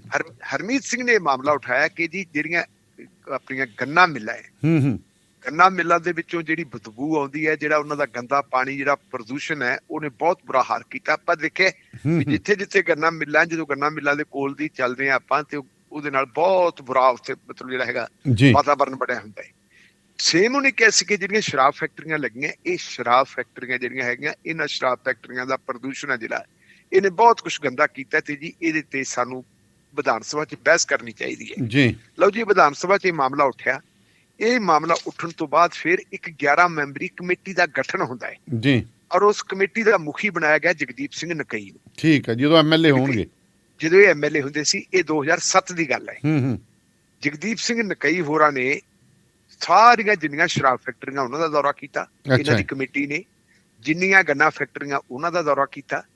ਇਹਨਾਂ ਸਾਰੀਆਂ ਦਾ ਦੌਰਾ ਕਰਨ ਤੋਂ ਬਾਅਦ ਜਿਹੜੀ ਇਹਨਾਂ ਨੇ ਆਪਣੀ ਰਿਪੋਰਟ ਦਿੱਤੀ ਹੈ ਅਕਤੂਬਰ 2010 ਦੇ ਵਿੱਚ ਜੀ, ਕੀ ਕਹਿੰਦੇ ਆ ਇਹ ਕਹਿੰਦੇ ਵੀ ਜਿੱਥੇ ਇਹ ਫੈਕਟਰੀਆਂ ਲੱਗੀਆਂ, ਲਾਗਲੇ ਪਿੰਡਾਂ ਦਾ ਧਰਤੀ ਹੇਠਲਾ ਪਾਣੀ ਜਿਹੜਾ ਹੈਗਾ ਉਹ ਖਰਾਬ ਹੋ ਚੁੱਕਾ ਹੈ। ਉਹ ਵਾਤਾਵਰਨ ਤੇ ਮਨੁੱਖਤਾ ਲਈ ਬੇਹੱਦ ਘਾਤਕ ਹੈ ਜੀ। ਜਿਹੜੀ ਲੰਬੀ ਜ਼ਿੰਦਗੀ ਜਿਉਣੀ ਹੈ ਬੰਦਾ, ਉਹਦੇ ਲਈ ਬਹੁਤ ਵੱਡਾ ਇਹ ਖਤਰਾ ਹੈ। ਬੰਦਾ ਲੰਬੀ ਜ਼ਿੰਦਗੀ ਨਹੀਂ ਜਿਉ ਸਕਦਾ। ਜਿਹੜੇ ਲੋਕ ਇਹਨਾਂ ਦੇ ਆਲੇ ਦੁਆਲੇ ਜਿੱਥੇ ਫੈਕਟਰੀਆਂ ਲੱਗੀਆਂ ਰਹਿੰਦੇ ਹੈ, ਉਹਨਾਂ ਦੀ ਜਿਹੜੀ ਐਵਰੇਜ ਉਮਰ ਹੈ ਉਹ ਵੀ ਘਟਣੀ ਹੈ। ਇਹਦੇ ਵਿੱਚ ਕੋਈ ਰੌਲਾ ਹੀ ਨਹੀਂ ਹੈ। ਉਹਨਾਂ ਨੇ ਇਹ ਦਿੱਤਾ। ਦੂਜੀ ਉਹਨਾਂ ਨੇ ਜਿਹੜੀ ਗੱਲ ਕਹੀ, ਉਹਨਾਂ ਨੇ ਕਿਹਾ ਕਿ ਜਿਹੜੇ ਫੈਕਟਰੀਆਂ ਦੇ ਮਾਲਕ ਹੈ, ਇਹ ਆਪਣੀ ਮਨਮਰਜ਼ੀ ਕਰਦੇ ਹੈ, ਇਹਨਾਂ ਦੇ ਉੱਤੇ ਕੋਈ ਕਾਇਦਾ ਕਾਨੂੰਨ ਹੈ ਜਿਹੜਾ ਉਹ ਲਾਗੂ ਨਹੀਂ ਹੁੰਦਾ। ਤੇ ਅਗਲੀ ਗੱਲ ਉਹਨਾਂ ਨੇ ਕਹੀ ਹੈ ਜੀ, ਕਹਿੰਦੇ ਜਿਹੜੇ ਕਾਇਦਾ ਕਾਨੂੰਨ ਲਾਗੂ ਕਰਨ ਵਾਲੀਆਂ ਸਰਕਾਰੀ ਏਜੰਸੀਆਂ ਜੀ, ਉਹ ਫੈਕਟਰੀ ਮਾਲਕਾਂ ਦੇ ਹੱਥਾਂ ਦੇ ਵਿੱਚ ਖਿਡੌਣੇ ਹੈ। ਇਹ ਵੀ ਕਹਿਤਾ ਕਿ ਜਿਵੇਂ ਖਿਡੌਣੇ ਨਾਲ ਆਪਾਂ ਖੇਡਦੇ ਹੁੰਦੇ ਆ, ਉਹ ਖੇਡਦੇ ਆ ਉਹਨਾਂ ਨਾਲ, ਤੇ ਜੋ ਕਰ ਦਿੰਦੇ ਆ। ਤੇ ਜਿਹੜੇ ਸਾਡੀਆਂ ਏਜੰਸੀਆਂ ਜਿਨ੍ਹਾਂ ਨੇ ਉੱਥੇ ਸਰਕਾਰੀ ਨਿਯਮਾਂ ਨੂੰ ਲਾਗੂ ਕਰਵਾਉਣਾ ਹੈ, ਉਹ ਜਿਹੜੀਆਂ ਹੈਗੀਆਂ ਉਹਨਾਂ ਦੇ ਮੁਤਾਬਕ ਕਹਿੰਦੇ ਆ ਮਾਈ ਬਾਪ ਜੋ ਕਰੋਗੇ ਸਾਨੂੰ ਮਨਜ਼ੂਰ ਹੈ। ਉਹ ਲੋਕਾਂ ਦੀ ਨੁਮਾਇੰਦਗੀ, ਜਿਹੜੇ ਖਜ਼ਾਨੇ ਚੋਂ ਪੈਸਾ ਲੈਂਦੇ ਆ, ਤਨਖਾਹਾਂ ਲੈਂਦੇ ਆ, ਗੱਡੀਆਂ ਤੇ ਚੜ੍ਹਦੇ ਆ, ਉਹਦੇ ਨਾਲ ਇਨਸਾਫ ਨਹੀਂ ਕਰਦੇ। ਉਹ ਚਾਰ ਮਤਲਬ ਜਿਹੜੀ ਹੈਗੇ, ਮੈਂ ਤਾਂ ਇਹ ਕਹੂੰਗਾ, ਇੱਕ ਕਮੇਟੀ ਨੇ ਨਹੀਂ ਕਿਹਾ, ਮੈਂ ਕਹੂੰਗਾ ਕਿ ਕੋਈ ਖਾਸ ਜਿਹੜਾ ਹੈਗਾ ਉਹਨਾਂ ਦਾ ਸੈਲਫ ਇੰਟਰਸਟ ਹੈ, ਉਹਦੀ ਵਜ੍ਹਾ ਕਾਰਨ ਉਹਨਾਂ ਦੇ ਹੱਥਾਂ 'ਚ ਖੇਡਦੇ ਹੈ। ਅਗਲੀ ਗੱਲ ਜਿਹੜੀ ਉਹਨਾਂ ਨੇ ਕਿਹਾ ਜੀ, ਉਹਨਾਂ ਨੇ ਸਵਾਲ ਉਂਗਲ ਉਠਾਈ ਹੈ ਪੰਜਾਬ ਦੇ ਪ੍ਰਦੂਸ਼ਣ ਕੰਟਰੋਲ ਬੋਰਡ ਤੇ ਕਿ ਜਿਸ ਮਕਸਦ ਦੇ ਲਈ ਇਹ ਬਣਾਇਆ ਹੋਇਆ ਉਹ ਕੰਮ ਹੀ ਨਹੀਂ ਕਰਦਾ, ਉਹ ਮਕਸਦ ਇਹ ਪੂਰਾ ਨਹੀਂ ਕਰਦਾ। ਇਹ ਜਗਦੀਪ ਸਿੰਘ ਨਕਈ ਹੋਰਾਂ ਦੀ ਜਿਹੜੀ ਕਮੇਟੀ ਹੈ ਉਹਨੇ ਕਿਹਾ ਸੀ। ਅਗਲੀ ਗੱਲ ਉਹ ਕਹਿੰਦੇ ਵੀ ਅਸੀਂ ਇਹ ਵੀ ਦੇਖਿਆ ਕਿ ਜਿਹੜੇ ਉੱਥੇ ਆਰਓ ਦਾ ਪਾਣੀ ਲਾਇਆ, ਲੋਕਾਂ ਨੇ ਆਰਓ ਲਾਏ ਹੋਏ ਆ ਘਰਾਂ ਦੇ ਵਿੱਚ ਜੀ, ਆਰਓ ਦਾ ਪਾਣੀ ਵੀ ਜਿਹੜਾ ਹੈਗਾ ਉਹ ਵੀ ਠੀਕ ਨਹੀਂ, ਉਹਦੇ ਵਿੱਚੋਂ ਵੀ ਕਈ ਤਰ੍ਹਾਂ ਦੇ ਸ਼ੰਕੇ ਆ ਜਿਹੜੇ ਪ੍ਰਗਟ ਹੁੰਦੇ ਆ ਕਿ ਉਹ ਵੀ ਮਤਲਬ ਕਿ ਉਹਦੇ ਵੀ ਸੱਤੂ ਮੁੱਕ ਗਏ, ਉਹਨੇ ਵੀ ਹੱਥ ਖੜੇ ਕਰਤੇ, ਮੇਰੇ ਤੋਂ ਨਹੀਂ ਹੁੰਦਾ ਸਾਫ਼। ਹਾਂਜੀ। ਅਗਲੀ ਗੱਲ ਉਹ ਕਹਿੰਦੇ ਹੈ ਜਿਹੜੇ ਬੋਟਲਿੰਗ ਪਲਾਂਟ ਲੱਗੇ ਹੋਏ ਹੈ ਜੀ, ਬੋਟਲਿੰਗ ਪਲਾਂਟਾਂ ਦਾ ਜਿਹੜਾ ਪਾਣੀ ਹੈ ਉਹਨੂੰ ਟ੍ਰੀਟਮੈਂਟ ਕਰਨ ਦੀ ਬਜਾਏ ਉਹਨੂੰ ਧਰਤੀ ਦੇ ਵਿੱਚ ਛੱਡਿਆ ਜਾਂਦਾ, ਜਿਹਨੂੰ ਤਾਂ ਆਪਾਂ ਕਹਿੰਦੇ ਧੱਕਿਆ ਜਾਂਦਾ ਹੈ। ਇਹ ਜਿਹੜੀ ਗੱਲ ਉਹਨਾਂ ਨੇ ਜੀ ਸਾਰੀਆਂ ਕਹੀਆਂ, ਤੇ ਇਹਨਾਂ ਗੱਲਾਂ ਤੇ ਕਿਹਾ ਉਹਨਾਂ ਨੇ ਕਿ ਹੁਣ ਇਹਦੇ ਤੇ ਵਿਧਾਨ ਸਭਾ ਤੇ ਸਰਕਾਰ ਕੰਮ ਕਰੇ, ਉਹਨਾਂ ਨੇ ਕੀ ਕਰਨਾ। ਦਾਨੇਵਾਲ ਸਾਹਿਬ ਦੇ ਨਾਲ ਹੀ ਫਿਰ ਮੈਂ ਇਹ ਦੱਸਾਂ ਕਿ ਇਸ ਪ੍ਰਦੂਸ਼ਣ ਦੇ ਸੰਬੰਧ ਵਿੱਚ ਉਸ ਵੇਲੇ ਦੇ ਜਿਹੜੇ ਪੰਜਾਬ ਦੀ ਵਿਧਾਨ ਸਭਾ ਦੇ ਸਪੀਕਰ ਹੁੰਦੇ ਸੀ ਸਰਦਾਰ ਨਿਰਮਲ ਸਿੰਘ ਕਾਹਲੋਂ ਜੀ, ਨਿਰਮਲ ਸਿੰਘ ਕਾਹਲੋਂ ਹੋਰੀ ਇੱਕ ਕਮੇਟੀ ਲੈ ਕੇ ਫਿਰ ਸਕਾਟਲੈਂਡ ਗਏ ਸੀ। ਸਕਾਟਲੈਂਡ ਦੇ ਵਿੱਚ ਤੁਹਾਨੂੰ ਪਤਾ ਵੀ ਅੱਜ ਕੱਲ ਆਪਾਂ ਨੇ ਜਿਹੜੀ ਬੜੀ ਗੱਲ ਕਿਸੇ ਨਾਲ ਹੀ ਕਰੀਏ, ਵੱਡੀਆਂ ਪਾਰਟੀਆਂ ਦੀ ਗੱਲ ਕਰੀਏ, ਵੱਡੇ ਲੋਕਾਂ 'ਚ ਬੈਠੀਏ ਤੇ ਸਕੌਚ ਕਰਦੇ ਆ। ਉਹ ਜਿਹੜੀ ਸਕੌਚ ਆ ਅਸਲ ਦੇ ਵਿੱਚ ਸਕਾਟਲੈਂਡ 'ਚ ਬਣਦੀ ਹੈ। ਠੀਕ ਹੈ ਜੀ। ਉੱਥੇ ਜਿੱਥੇ ਸ਼ਰਾਬ ਜਿਹੜੀ ਦੁਨੀਆ ਦੀ ਸਭ ਤੋਂ ਬਿਹਤਰ ਸ਼ਰਾਬ ਬਣਦੀ ਹੈ, ਤੇ ਉਹ ਬਿਹਤਰ ਸ਼ਰਾਬ ਕਿਵੇਂ ਬਣਦੀ ਹੈ, ਉਹਦਾ ਕਿੰਨਾ ਕੁ ਉੱਥੇ ਜਿਹੜਾ ਹੈਗਾ ਪ੍ਰਦੂਸ਼ਣ ਹੈ, ਇਹ ਦੇਖਣ ਵਾਸਤੇ ਜਦੋਂ ਗਏ ਤੇ ਉਹ ਕਹਿੰਦੇ ਜਿਹੜਾ ਜ਼ੀਰੋ ਪ੍ਰਦੂਸ਼ਣ ਹੈ। ਪਰ ਇੰਟਰਸਟਿੰਗ ਗੱਲ ਇਹ ਹੈ ਕਿ ਇਹ ਜਿਹੜੀਆਂ ਫੈਕਟਰੀਆਂ ਲੱਗੀਆਂ ਕਿਹੜੇ ਦੌਰ ਦੇ ਵਿੱਚ, ਉਸੇ ਅਕਾਲੀ ਸਰਕਾਰ ਦੇ ਜਿਹੜੀ ਅਕਾਲੀ ਸਰਕਾਰ ਦੇ ਦੌਰ ਦੇ ਵਿੱਚ ਇੱਕ ਕਮੇਟੀ ਬਣੀ ਸੀ, ਤੇ ਉਸ ਵੇਲੇ ਜਗਦੀਪ ਸਿੰਘ ਨਕਈ ਅਕਾਲੀ ਦਲ ਦੇ ਹੀ ਵਿਧਾਇਕ ਹੁੰਦੇ ਸੀ। ਅੱਜ ਕੱਲ ਇਹ ਠੀਕ ਹੈ, ਵੱਖਰੀ ਗੱਲ ਹੈ ਕਿ ਉਹ ਭਾਰਤੀ ਜਨਤਾ ਪਾਰਟੀ ਚਲੇ ਗਏ, ਤੇ ਭਾਰਤੀ ਜਨਤਾ ਪਾਰਟੀ ਦੇ ਵਿੱਚ ਵੀ ਕੋਈ ਚਾਅ ਨਾਲ ਨਹੀਂ ਗਏ ਜਿਹੜਾ ਉਹਨਾਂ ਦਾ ਬਣਦਾ ਸੀ। ਜਿਸ ਬੰਦੇ ਨੇ ਪੰਜਾਬ ਦੀ ਐਡੀ ਵੱਡੀ ਸੇਵਾ ਕੀਤੀ ਹੋਵੇ, ਇੱਕ ਹਕੀਕਤ ਨੂੰ ਬੇਨਕਾਬ ਕੀਤਾ ਹੋਵੇ ਕਿ ਡਿਵੈਲਪਮੈਂਟ ਦੇ ਨਾਂ ਥੱਲੇ ਅਸੀਂ ਕਾਰਪੋਰੇਟਰਾਂ ਨੂੰ ਕਿਵੇਂ ਪਾਲ ਰਹੇ ਹਾਂ, ਸਰਕਾਰਾਂ ਦੀ ਤੇ ਸਰਕਾਰੀ ਮਸ਼ੀਨਰੀ ਦੀ ਸਰਪ੍ਰਸਤੀ ਕਿਵੇਂ ਮਿਲ ਰਹੀ ਹੈ, ਇਹੋ ਜਿਹੇ ਬੰਦੇ ਨੂੰ ਤਾਂ ਬਹੁਤ ਵਧੀਆ ਕੈਬਨਿਟ ਦੇ ਵਿੱਚ ਥਾਂ ਮਿਲਣਾ ਚਾਹੀਦਾ ਸੀ। ਪਰ ਆਪਾਂ ਨੂੰ ਵੀ ਪਤਾ ਹੈ ਕਿ ਉਹਨਾਂ ਦੀ ਤਾਂ ਜਿਹੜੀ ਰਾਮਪੁਰਾ ਫੂਲ ਤੋਂ ਮੋੜਾ ਤੱਕ ਦੀ ਸੜਕ ਆਉਂਦੀ ਆ ਉਹ ਨਹੀਂ ਸੀ ਬਣਾਈ। ਉਸੇ ਕਰਕੇ ਇੱਕ ਵਾਰੀ ਤਾਂ ਸਿਆਸਤ ਤੋਂ ਰੁਖਸਤੀ ਵੀ ਲੈ ਲਈ ਸੀ, ਲਗਭਗ ਰੁਖਸਤੀ ਲਈ ਹੋਈ ਸੀਗੀ। ਤੇ ਉਹ ਤਾਂ ਫਿਰ ਚਲੋ ਬੀਜੇਪੀ ਵਾਲਿਆਂ ਨੇ ਦੇਖਿਆ ਕਿ ਬੰਦੇ ਨੂੰ ਸੰਭਾਲਣ ਦੀ ਲੋੜ ਹੈ, ਉਹਨਾਂ ਨੇ ਆ ਕੇ ਸੰਭਾਲ ਲਿਆ। ਬੀਜੇਪੀ ਨੇ ਵਧੀਆ ਪੋਜੀਸ਼ਨ ਦਿੱਤੀ, ਉਸ ਬੰਦੇ ਨੂੰ ਸਟੇਟ ਲੈਵਲ ਦਾ ਲੀਡਰ ਬਣਾਤਾ, ਉਹਨੂੰ ਚਲੋ ਉੱਥੇ ਬੈਠਾ ਹੈ। ਉਹ ਇੱਕ ਉਹਦਾ ਪੋਲੀਟੀਕਲ ਮਾਮਲਾ, ਨਿੱਜੀ ਮਾਮਲਾ, ਆਪਾਂ ਉਹਦੇ ਵਿੱਚ ਨਾ ਪਈਏ। ਪਰ ਉਹਨਾਂ ਨੇ ਜਿਹੜੀ ਗੱਲ ਕਹੀ ਸੀ ਦਾਨੇਵਾਲ ਸਾਹਿਬ, ਗੱਲ ਇਹ ਬਹੁਤ ਵਧੀਆ ਕਹੀ ਸੀ। ਕਾਸ਼ ਜੇ ਕਿਤੇ ਜਗਦੀਪ ਸਿੰਘ ਨਕਈ ਦੀ ਜਿਹੜੀ ਉਹ ਵਿਧਾਨ ਸਭਾ ਦੀ ਕਮੇਟੀ ਹੈ ਉਹਦੀਆਂ ਸਿਫਾਰਿਸ਼ਾਂ ਦੇ ਉੱਤੇ ਅਮਲ ਕੀਤਾ ਹੁੰਦਾ ਤੇ ਅੱਜ ਬਿਪਤਾ ਨਾ ਆਉਂਦੀ, ਤੇ ਅੱਜ ਆਹ ਬਿਪਤਾ ਨਾ ਆਉਂਦੀ। ਅੱਜ ਇਹ ਕਹਿੰਦੇ ਨੇ ਕੀਤੀਆਂ ਦੁੱਲੇ ਰਾਠਦੀਆਂ ਪੇਸ਼ ਲੱਦੀ ਦੇ ਆਈਆਂ। ਇਹ ਜਿਹੜੇ ਕੰਡੇ ਹੁਣ ਭਗਵੰਤ ਸਿੰਘ ਮਾਨ ਨੂੰ ਚੁਗਣੇ ਪੈ ਰਹੇ ਹੈ, ਨਾ ਚੁਗਣੇ ਪੈਂਦੇ ਜੇ ਇਹਨਾਂ ਦੇ ਉੱਤੇ ਇਹ ਕੁਛ ਹੋਇਆ ਹੁੰਦਾ, ਤੇ ਨਾ ਲੋਕਾਂ ਨੂੰ ਅੰਦੋਲਨ ਕਰਨਾ ਪੈਂਦਾ। ਤੇ ਨਾਲ ਹੀ ਦਾਨੇਵਾਲ ਸਾਹਿਬ ਫਿਰ ਇਹ ਦੇਖੋ ਕਿ ਜਿਹੜਾ ਸਾਡਾ ਇੱਕ ਖਿੱਤਾ ਹੈ ਜਿਹਨੂੰ ਕੈਂਸਰ ਪੀੜਤ ਖਿੱਤਾ ਕਿਹਾ ਜਾਂਦਾ, ਇਹ ਕੈਂਸਰ ਪੀੜਤ ਖਿੱਤਾ ਨਾ ਹੁੰਦਾ, ਇਹ ਤਾਂ ਉਹ ਜਿਹੜਾ ਕੀ ਹੈ ਖਿੜਿਆ ਫੁੱਲ ਗੁਲਾਬ ਦਾ, ਜਿਵੇਂ ਕਹਿੰਦੇ ਹੁੰਦੇ ਸੀ, ਇਹ ਹਾਲ ਮੇਰੇ ਪੰਜਾਬ ਦਾ ਹੋਣਾ ਉਹ ਸੀ ਪੰਜਾਬ ਦਾ। ਤੇ ਅੱਜ ਪੰਜਾਬ ਦੇ ਵਿੱਚ ਜਿਹੜੀ ਹੈਗੀ ਹੈ, ਘਰਾਂ ਦੇ ਵਿੱਚ ਤੁਸੀਂ ਜਾ ਕੇ ਦੇਖੋ, ਜੀਰੇ ਦੇ ਇਲਾਕੇ ਦੇ ਵਿੱਚ, ਆਪਣੇ ਇਲਾਕੇ ਦੇ ਵਿੱਚ ਦੇਖੋ, ਘਰ ਘਰ ਮੰਜੇ ਪਏ ਆ ਕੈਂਸਰ ਵਾਲਿਆਂ ਦੇ। ਔਰ ਇੱਥੇ ਹੁਣ ਸਭ ਤੋਂ ਵੱਡੀ ਗੱਲ ਕੀ ਹੁੰਦੀ ਹੈ, ਪਹਿਲਾਂ ਜੀ ਕੈਂਸਰ ਪੈਦਾ ਕਰੋ, ਬਿਮਾਰੀਆਂ ਪੈਦਾ। ਬਿਲਕੁਲ, ਇਹ ਵੀ ਇੱਕ ਚੀਜ਼ ਹੈ, ਪਹਿਲਾਂ ਕੈਂਸਰ ਪੈਦਾ ਕਰੋ, ਫਿਰ ਦਵਾਈਆਂ ਵੇਚੋ, ਫਿਰ ਦਵਾਈਆਂ ਵੇਚੋ, ਦਵਾਈਆਂ ਪੈਦਾ ਕਰੋ, ਫਿਰ ਦਵਾਈਆਂ ਵੇਚੋ। ਮਤਲਬ ਕਿਸੇ ਵੀ ਤਰੀਕੇ ਨਾਲ, ਚਾਹੇ ਖਰਬੂਜੇ ਤੇ ਚਾਕੂ ਵੱਜੇ ਤੇ ਚਾਹੇ ਚਾਕੂ ਖਰਬੂਜੇ ਤੇ ਵੱਜੇ, ਮਿਹਨਤਕਸ਼ ਲੋਕਾਂ ਦੀ ਲੁੱਟ ਕਰਨੀ ਹੈ। ਤੇ ਇਹ ਲੁੱਟ ਵਾਲਾ ਸਿਲਸਿਲਾ ਕੋਈ ਵੀ ਸਰਕਾਰ ਹੋਵੇ ਜੀ, ਇੱਥੇ ਆਪਾਂ ਇਹ ਕਹਿਣੀ ਚਾਹਾਂਗੇ ਠੀਕ ਹੈ ਕਿ ਹੁਣ ਇਹ ਭਗਵੰਤ ਸਿੰਘ ਮਾਨ ਹੋਰਾਂ ਦੀ ਸਰਕਾਰ ਨੂੰ ਕੰਡੇ ਚੁਗਣੇ ਪੈ ਰਹੇ ਹੈ, ਪਰ ਇਹ ਵੀ ਭਗਵੰਤ ਸਿੰਘ ਮਾਨ ਹੋਰਾਂ ਦੀ ਜ਼ਿੰਮੇਵਾਰੀ ਬਣਦੀ ਹੈ, ਉਹਨਾਂ ਦੀ ਡਿਊਟੀ ਬਣਦੀ ਹੈ ਕਿ ਉਹ ਆਪਣੀ ਸਰਕਾਰੀ ਮਸ਼ੀਨਰੀ ਨੂੰ ਚੈੱਕ ਕਰਨ। ਜਦੋਂ ਲੋਕ ਉਹਨਾਂ ਨਾਲ ਗੱਲ ਕਰ ਰਹੇ ਆ, ਉਹਨਾਂ ਨੇ ਇੱਕ ਚੀਫ ਮਿਨਿਸਟਰ ਤੇ ਭਰੋਸਾ ਕੀਤਾ ਹੈ। ਦਾਨੇਵਾਲ ਸਾਹਿਬ, ਆਪਾਂ ਦੇਖਿਆ, ਅਸੀਂ ਐਜੀਟੇਸ਼ਨਾਂ ਦੇ ਵਿੱਚ ਰਹੇ ਹਾਂ, ਚੱਲਦੀਆਂ ਐਜੀਟੇਸ਼ਨਾਂ ਦੇ ਵਿੱਚ ਸਾਡੀ ਪੁਲਿਸ ਅਫਸਰਾਂ ਦੇ ਨਾਲ, ਅਧਿਕਾਰੀਆਂ ਨਾਲ ਨੈਗੋਸ਼ੀਏਸ਼ਨ ਵੀ ਹੁੰਦੀ ਰਹੀ ਹੈ। ਬਿਲਕੁਲ, ਬਰੰਟ ਵੀ ਕੱਢੇ ਹੁੰਦੇ ਸੀ ਜਦੋਂ ਨੈਗੋਸ਼ੀਏਸ਼ਨ ਕਰਦੇ ਹੁੰਦੇ ਸੀ, ਜਾ ਕੇ ਅਸੀਂ ਬੈਠ ਕੇ ਗੱਲ ਕਰਦੇ ਸੀ, ਆਪਣੇ ਟਿਕਾਣਿਆਂ ਨੂੰ ਵਾਪਸ ਮੁੜਦੇ ਸੀ, ਰਸਤੇ 'ਚ ਕੋਈ ਹੱਥ ਨਹੀਂ ਲਾਉਂਦਾ ਹੁੰਦਾ ਸੀ। ਇਹ ਇੱਕ ਭਰੋਸਾ ਹੁੰਦਾ ਹੈ ਜਿਹੜਾ ਹੈਗਾ। ਤੇ ਹੁਣ ਭਰੋਸਾ ਕਰੂ ਤਾਂ ਬੰਦਾ ਕਰੂ ਕਿਹਦੇ ਤੇ, ਕਿ ਜਿਹੜੇ ਗੱਲ ਕਰਨ ਗਏ ਆ ਉਹ ਅਜੇ ਘਰੇ ਨਹੀਂ ਮੁੜੇ ਤੇ ਉਹਨਾਂ ਦੇ ਬੰਦੇ ਪੜਨੇ ਸ਼ੁਰੂ ਕਰਦੇ, ਤੇ ਫਿਰ ਜਮਾਂ ਹੀ ਜਿਹੜਾ ਹੈਗਾ ਤੁਸੀਂ ਪੁੱਟ ਪੈਰੀ ਹੋਪੋ। ਇਹਦੇ 'ਚ ਮੇਰੇ ਖਿਆਲ ਮੁਤਾਬਕ ਜਿਹੜੀ ਅਜੇ ਵੀ ਨਕਈ ਕਮੇਟੀ ਦੀ ਰਿਪੋਰਟ ਹੈ ਜਿਹੜੀ, ਉਹਨੂੰ ਕੱਢ ਲੈਣ, ਕਿਉਂਕਿ ਜੋ ਕੁਛ ਇਹ ਧਰਨਾਕਾਰੀ ਕਹਿੰਦੇ, ਇਹ ਤਾਂ ਸਮਝ ਲਓ ਵੀ ਤੁਸੀਂ ਅੱਜ ਤੋਂ 12 ਸਾਲ ਪਹਿਲਾਂ ਕਹਿਤੀ ਸੀ। 12 ਵਰ੍ਹਿਆਂ ਬਾਅਦ ਤਾਂ ਰੂੜੀ ਦੀ ਵੀ ਸੁਣੀ ਜਾਂਦੀ ਹੈ, ਘੱਟੋ ਘੱਟ ਤੁਸੀਂ ਵਿਧਾਨ ਸਭਾ ਦੀ ਉਸ ਕਮੇਟੀ ਦੀ ਤਾਂ ਸੁਣ ਲਓ ਜੀ। ਇਹ ਢਿੱਲੋਂ ਸਾਹਿਬ, ਤੁਹਾਨੂੰ ਯਾਦ ਹੋਏਗਾ ਆਪਣੇ ਗੁਰਪ੍ਰੀਤ ਬਾਈ ਚੰਦਬਾਜੇ ਵਾਲੇ ਦੀ ਆਪਾਂ ਕਈ ਵਾਰੀ ਗੱਲ ਕਰਦੇ ਹਾਂ। ਹਾਂਜੀ, ਜਿਹੜੇ ਹੁਣ ਸਾਡੇ ਸਪੀਕਰ ਸਾਹਿਬ ਨੇ, ਜਾਂ ਬਲਤੇਜ ਸਿੰਘ ਪੰਨੂ ਹੈ, CM ਸਾਹਿਬ ਦੇ ਜਿਹੜੇ ਐਡਵਾਈਜ਼ਰ ਨੇ, ਸਾਡੇ ਨਾਲ ਬੁੱਢੇ ਨਾਲੇ ਦੇ ਉੱਤੇ ਵੀ ਜਾਂਦੇ ਰਹੇ ਨੇ, ਸਤਲੁਜ ਦੇ ਕੰਢਿਆਂ ਤੇ ਵੀ ਜਾਂਦੇ ਰਹੇ ਨੇ ਤੇ ਉਦੋਂ ਜੀ। ਸਾਨੂੰ ਯਾਦ ਆ ਵੀ ਕਿਵੇਂ ਸਰਕਾਰਾਂ ਕਰਦੀਆਂ, ਭਾਵੇਂ ਉਦੋਂ ਕੈਪਟਨ ਸਰਕਾਰ ਸੀ। ਜਦੋਂ ਅਸੀਂ ਸੈਂਪਲ ਵਿਡਰਾ ਕਰਾਉਣਾ ਸੀ ਨਾ, ਤੁਸੀਂ ਵੀ ਸਿਆਣੇ, ਮਈ ਦੇ ਮਹੀਨੇ ਦੇ ਵਿੱਚ ਕਿਤੇ ਸਤਲੁਜ ਦੇ ਵਿੱਚ ਪਾਣੀ ਨਹੀਂ ਸੀ ਛੱਡਿਆ। ਤੇ ਜਦੋਂ ਸਾਨੂੰ ਇਹ ਸੀਗਾ ਵੀ ਸਤਲੁਜ ਉੱਥੇ ਸੁੱਕੀ ਹੋਊਗੀ, ਬੁੱਢੇ ਨਾਲਾ ਜਿੱਥੇ ਪੈਂਦਾ ਭੱਟੀਆਂ ਪਿੰਡ ਦੇ ਕੋਲੇ ਲੁਧਿਆਣੇ ਤੋਂ, ਜਦੋਂ ਆਪਾਂ ਕਰਦੇ ਆ ਉਹ, ਤੇ ਸਾਡੇ ਜਾਂਦਿਆਂ ਨੂੰ ਤਾਂ ਉੱਥੇ ਦਰਿਆ ਐਂ ਵਗੇ ਜਿਵੇਂ ਸੌਣ ਭਾਦੋ 'ਚ ਵਗਦਾ ਹੁੰਦਾ। ਤੇ ਉੱਥੇ ਕਲੀਅਰ 'ਚੋਂ ਸੈਂਪਲ ਕੀ ਲੈ ਲਓਗੇ, ਸੈਂਪਲ ਪਾਸ ਆਉਣੇ ਸੀ। ਦਾਨੇਵਾਲੀਆ ਸਾਹਿਬ, ਰੌਲਾ ਤਾਂ ਆਹੀ ਹੈ ਨਾ ਕਿ ਸਰਕਾਰ ਚਾਹੇ ਬਾਦਲਾਂ ਦੀ ਹੋਵੇ, ਚਾਹੇ ਕੈਪਟਨ ਦੀ ਹੋਵੇ, ਚਾਹੇ ਭਗਵੰਤ ਸਿੰਘ ਮਾਨ ਦੀ ਹੋਵੇ, ਸਰਕਾਰ ਕਿਸੇ ਦੀ ਵੀ ਹੋਵੇ, ਇਹ ਸਿਸਟਮ ਹੈ, ਇਹ ਤਾਂ ਭੁਲੇਖਾ ਆਪਾਂ ਨੂੰ। ਇਹ ਆਪਾਂ ਨੂੰ ਭੁਲੇਖਾ ਕਿ ਫਲਾਣੇ ਦੀ ਸਰਕਾਰ ਹੈ। ਸਰਕਾਰ ਜਿਹੜੇ ਬੰਦੇ ਸਟੇਟ ਨੂੰ ਸਮਝਦੇ ਹੈ, ਸਟੇਟ ਚੀਜ਼ ਕੀ ਹੁੰਦੀ ਹੈ, ਇਹ ਤਾਂ ਇੱਕ ਸਮਝ ਲਓ, ਆਪਾਂ ਇਹ ਕਹਿ ਸਕਦੇ ਹਾਂ ਮੂਰਤੀਆਂ ਬਿਠਾਈਆਂ ਹੁੰਦੀਆਂ ਕੁਰਸੀਆਂ ਤੇ।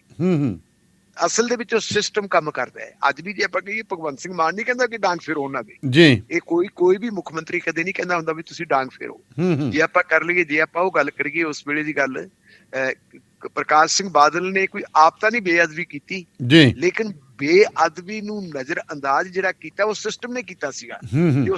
ਉਹ ਸਿਸਟਮ ਜਿਹੜਾ ਹੈਗਾ, ਉਹ ਸਿਸਟਮ ਉਸ ਵੇਲੇ ਉਹੀ ਦੇਖਦਾ ਹੁੰਦਾ ਕਿ ਕਦੇ ਜ਼ਬਾਨ ਨਾਲ ਨਹੀਂ ਚੀਫ ਮਿਨਿਸਟਰ ਕਹਿੰਦਾ ਹੁੰਦਾ ਕੁਝ, ਦੇਖਦੇ ਹੁੰਦੇ ਕਿ ਚੀਫ ਮਿਨਿਸਟਰ ਦੀਆਂ ਅੱਖਾਂ ਕੀ ਕਹਿੰਦੀਆਂ, ਚੀਫ ਮਿਨਿਸਟਰ ਦਾ ਹਾਵ ਭਾਵ ਕੀ ਕਹਿੰਦਾ ਹੈ, ਉਹਦਾ ਚਿਹਰਾ ਕੀ ਲੋਚਦਾ ਹੈ, ਉਹਦਾ ਅੰਦਰ ਕੀ ਲੋਚਦਾ ਹੈ, ਉਹ ਪੜ੍ਹਦੇ ਤੇ ਉਹਦੇ ਮੁਤਾਬਕ ਸਾਰਾ ਕੁਝ ਹੁੰਦਾ ਹੈ।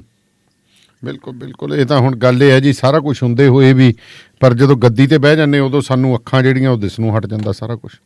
ਬਿਲਕੁਲ ਬਿਲਕੁਲ ਬਿਲਕੁਲ ਜੀ, ਬਿਲਕੁਲ ਬਿਲਕੁਲ। ਤੇ ਢਿੱਲੋਂ ਸਾਹਿਬ ਜੀ, ਮੈਨੂੰ ਵੀ 2-3 ਫੋਨ ਆ ਗਏ ਜੀ, ਤੇ ਚਰਚਾ ਬੜੀ ਹੈ, ਕਹਿੰਦੇ ਸੁਖਬੀਰ ਬਾਦਲ ਤੇ ਰਾਣਾ ਗੁਰਜੀਤ ਸਿੰਘ ਜਿਹੜੇ ਕਦੇ ਪਹਿਲਾਂ ਸਾਥੀ ਸੀ, ਫਿਰ ਇੱਟ ਕੁੱਤੇ ਵਾਲਾ ਵੈਰ ਹੋ ਗਿਆ, ਕਹਿੰਦੇ ਹੁਣ ਫੇਰ ਮੁਲਾਕਾਤ ਹੋਊਗੀ। ਬੈਠੇ ਨੇ, ਕੀ ਗੱਲਾਂ ਸਾਂਝੀਆਂ ਕੀਤੀਆਂ, ਬੜੀ ਚਰਚਾ ਛਿੜੀ ਪਈ ਹੈ। 1 ਘੰਟੇ ਤੋਂ ਉੱਪਰ ਇਹਨਾਂ ਦੀ ਮੀਟਿੰਗ ਹੋਈ ਹੈ ਤੇ ਦੋਨਾਂ ਨੇ ਇਸ ਗੱਲ ਦੀ ਪੁਸ਼ਟੀ ਕੀਤੀ ਹੈ ਜਿਹੜੀ ਕਿ ਸਾਡੀ ਜਿਹੜੀ ਮੀਟਿੰਗ ਹੈ, ਇਹ ਪਰਿਵਾਰਕ ਮੀਟਿੰਗ ਸੀ ਜੀ। ਪਰਿਵਾਰਕ ਮੀਟਿੰਗ, ਮੇਰਾ ਤਾਂ ਖਿਆਲ ਨਹੀਂ ਵੀ ਕੋਈ ਪਰਿਵਾਰਕ ਤੌਰ ਦੇ ਉੱਤੇ ਬਹੁਤ ਵਧੀਆ ਇਹਨਾਂ ਦੇ ਤਾਲੁਕਾਤ ਹੈ।